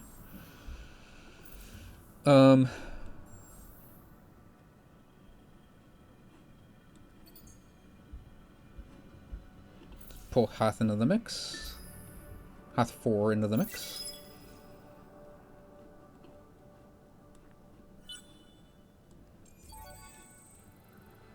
We got a hero recruited. Yeah, that's what I was hoping we'd do. So we got Petra Mandzukic. Okay, the trail runs cold. Jelinka rots in the cells, silent. Nobody knows anything about the ancient rebellion, or nothing they're prepared to admit, at least. The knowledge eats away at you, day after day after day. You torture yourself, knowing how many countless thousands of patriots it must have taken to enact such a betrayal. Hidden shipyards, enemy funds siphoned off of official accounts, retracted records, double lives. Some of the snakes must still be among the masses here on Raya, lying over and over again to preserve their skins. Will you need to search every lead yourself to know the truth? Who can be trusted? You try to put the matter out of your mind and instead think of the millions of true patriots. Now the matter of Emperor-elect has been settled, it is time to turn your attention to their futures and your legacy. What course should the great United Empire be set on before your rule ends? Should you heed the warnings of the warmongers in your ranks, epitomized by the Sheridan name, and militarize? Or should you hark back to an earlier age of scientific invention when your Mazari forebears sailed the great darkness? Or perhaps you should stay the course. Let the United Empire fulfill its true potential as an industrial powerhouse. It may not necessarily be your final legacy, but you should give your empire a taste of the future nonetheless. So, Sheridan is win 5 battles. The United Empire is hold at least 3 systems of level 2 or higher. Or possess planets of every climate type, gas not included. Wow, that's a lot of stuff to do. So we get the Gilzurfuri. It's a weapon, it's a laser. The United Empire path is sci-fi design school. I love the description of this thing. Create a dedicated space of learning where talented science fiction writers can come together and study how the products of their imagination can be used to design whole new industries. So we can, if we get 3 systems level 2 or higher, which we can do, I think we can do it like immediately. Or possess a planet of every type. Who's Yuri?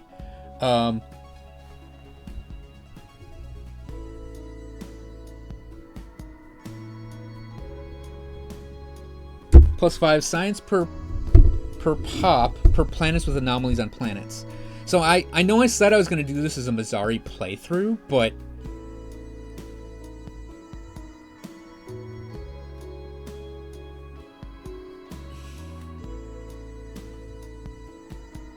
that's going to take a long time to do.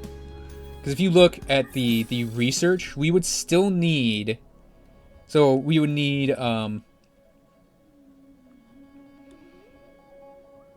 this tech, colonize Arid. We need this tech, colonize Mediterranean. We need this tech, colonize steppes. And we would need the techs for colonizing, where were they? There's one over here. It's for Barren, Toxic. I don't think lava, ash. See, the whole thing is, like, I don't think we have enough planets to do that with.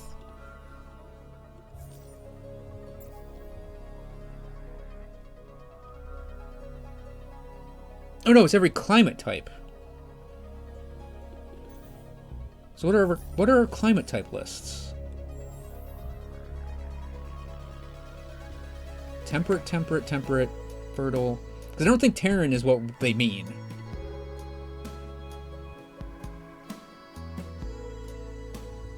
So cold. Hang on, I have to actually look this up real quick. So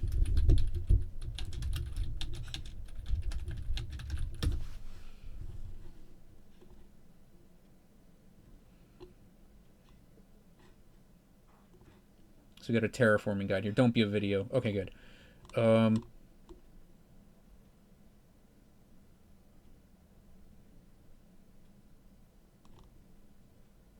Is this Endless Space 1? It's Endless Space 1.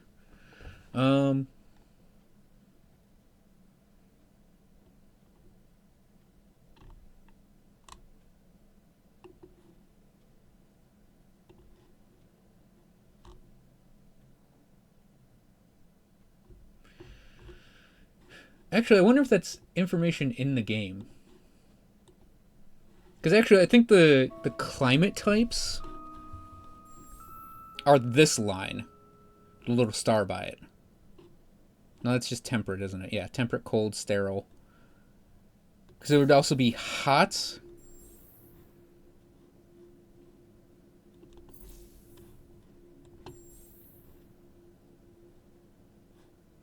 think hot would be the only thing would need then, right?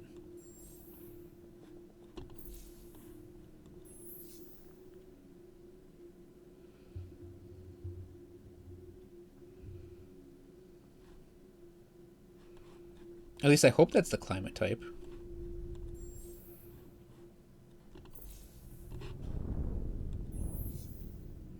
So all we would need then is the ability to take arid. So let's load that tech up. Where are you, arid tech? Right here. So we would get that. PEV scale accelerators. So let's do it. No, wait, it says gas type.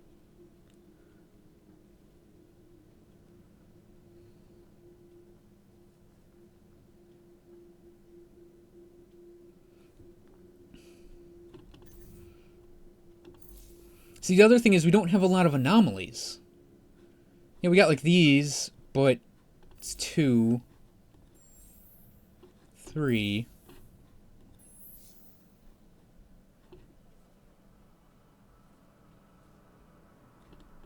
I don't see any there. We have a life form we could research. Hollow planet, 4, 5 binary moons. Actually, that might not be that bad. You know what? We're gonna try it. Yep. So we got Petra Mandzukic. Wow, 4 skill points. She is going to be. She's a seeker. So seekers have this class. Bonus science on system, influence per pop, movement speed on fleets, damage on fleet. Ship thing on fleet here can be reassigned. So seekers are only okay. We've got the influence industry thing. So let's go with the 2 science, and then the those. Now our science place, Gobris.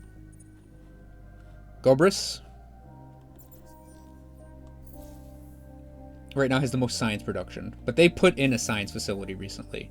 Hoth is next. Cygnus. See, now the thing about Cygnus is if you look at it, we have the binary moons and the hollow planet, and then this place.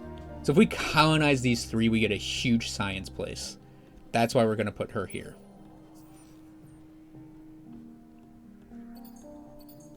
And we're just going to immediately colonize all 3 of these because we have the space to do it. And we're going to put optics and graviton on top of that. So let's get this out of the way. I'm going to keep the money around, though, a little bit for that.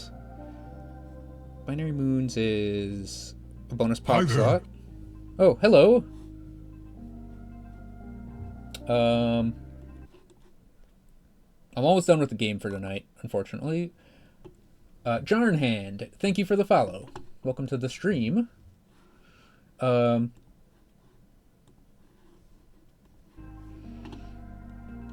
Okay, so we got our quest in. That's our new hero. Population increase. Gorbis does need something to do. Let's do the optics research. Let's level them up after that. Or let's level them up first. Then we'll do the optics research.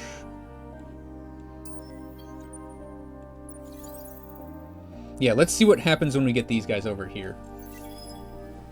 We obviously can't see the fleet that's waiting for us. I want to try to get to turn 60 as fast as I can. We did that. We got the industrial park. Oh, he got 2 skill points. Let's see here. Industry, capacity of things, science on system. Ooh, so many good things. Approval on system. Let's do the influence in the science.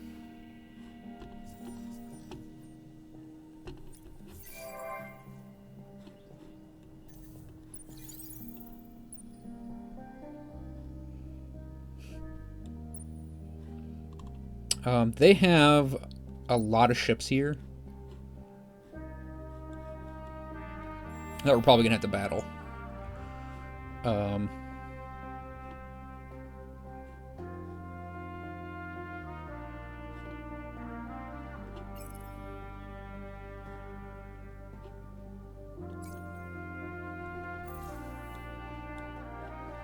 They're going to need that colonization pretty quickly, I think. How's our science actually doing? 600. We have had a huge jump up in science.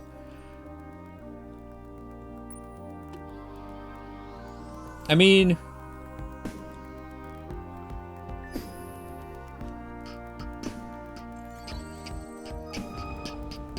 let's get a war going.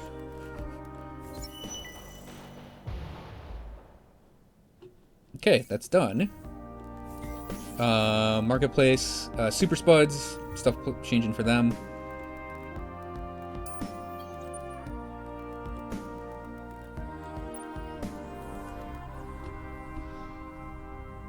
Okay, we have to actually go to war with them.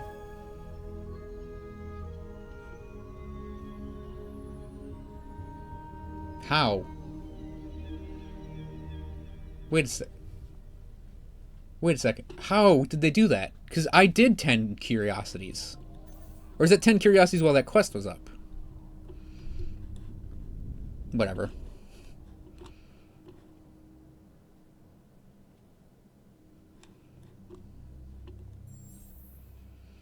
So anyways.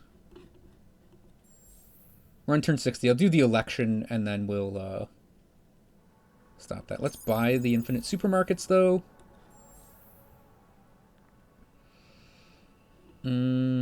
These guys can pretty much just sit here and work on things, because we can't take over that planet yet. So we'll get the arid in there.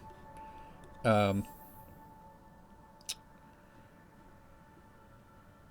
I'll put other things into their stuff later, too. So let's... okay, we're gonna not start a war yet, so let's just do this. I would like the scientists to,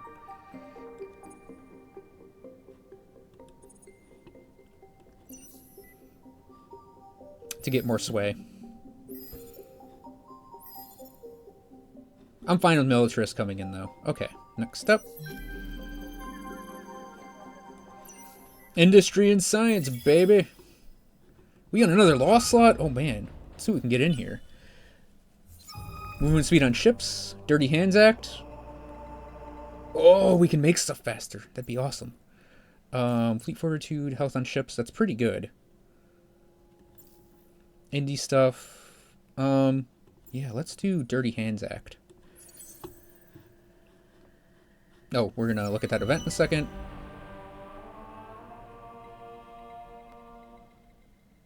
Oh, apparently we got this, and we got second place? I think that was second place. Okay, so we got the Dirty Hands Act in. That means we will, it'll be more easy for us to make things. So, event progress. The new industrialist movement on Gobris is causing more problems than you would like. Apparently, some political organizations have been spearheading a civilian movement to tear down the old, destroying valuable cultural monuments and priceless artifacts in an attempt to usher in a new industrial era. If this is allowed to continue, intellectualism and innovation on Gobris will be crippled for decades to come. Still, the near-fanatical energy of this movement is doing wonders for the systems industry. What will you do? What will you do? Okay, so we can increase the science by 20 in exchange for industry, or we can, you know what? Yeah, we're gonna jack the science up in Gobris. They, like I said, they aren't really taking a lot of time to build things. They're very populous, very industrious. So I'm fine with that. And oh man, I would really want to continue doing this because I'm actually enjoying myself quite a bit. Actually, I think, let's load up a settler here.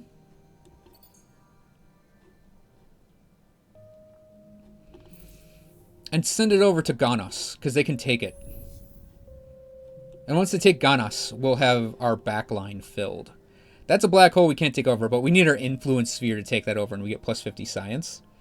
Which is not bad. In fact, it's actually pretty great. But, I really need, I think, this planet. And, like, they have an 8-stack of, like, multiple fleets. I don't even think they have a hero fleet in here. I have an 8-stack of my guys, and I think we could possibly take these things. And if we can't, I can always make... Wait, didn't I pick that up? Oh no, we're learning it right now. So soon we'll be able to make a new type of ship. That if we have a war here that goes poorly, we'll be able at least to make a new type of ship. Possibly even buy a lot of them out if we choose to do that. But I'm kind of confident in my fleet's ability to kick some ass. But we're gonna be doing that next time. We're gonna probably go to war next time. So let's save the game real quick. UE on normal. About to go to war with Cravers. So quest-wise,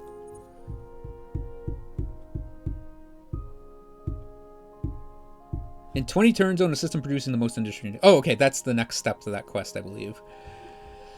We have to start getting more. Oh, here's the active events.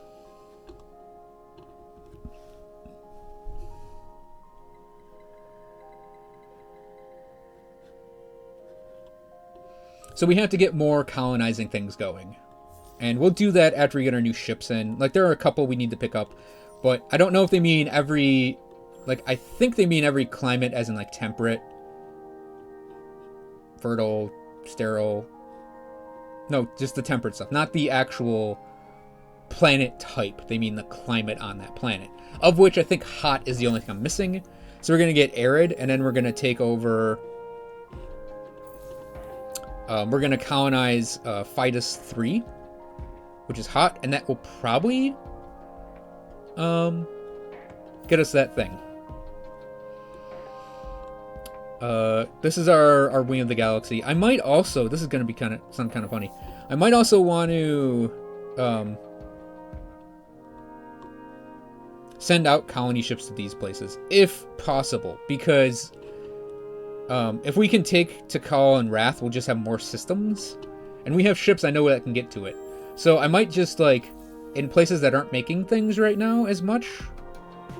Like Hoth is... Wow, that's actually a long time to make that. But yeah, like, I might make a couple settlers up here, actually. And, like, send them here and here. And I want to get, Ganos as well. And I wouldn't mind... Like, I might actually make a probe someplace, too, and just send a probe wandering around. In fact, I think I do need to make a probe. So, actually, let's just say probe, settler.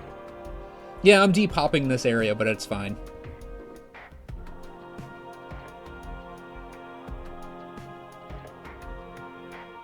Oh! I didn't even notice that. So do you just take and drag them? Oh, you do. Okay. I didn't even know you could do that. Cool. So, we'll have Ganos and possibly Tikal and... Ooh, that's Blue Cap Mold. I remember that being good. And then Wrath. So yeah. That's our plan. Let the Cravers hear their own screams. We will try, Yukari. We will try. I think because of the stupid ordering of their ships...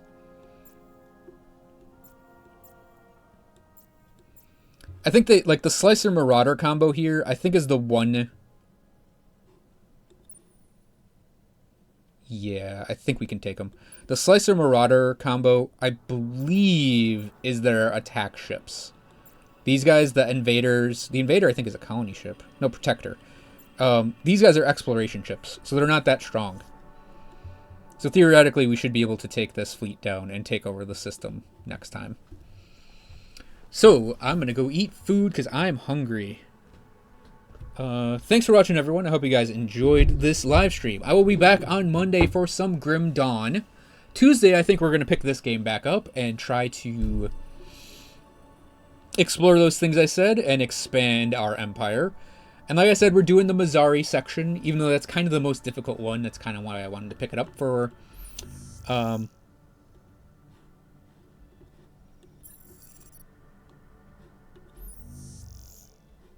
It's kind of why I wanted to pick it up for our first, like, our first playthrough of this game.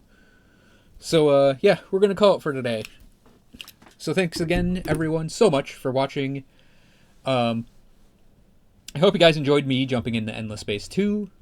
And I hope I made sense of the game as I went along. I tried to explain as much as I could and my thought process behind everything.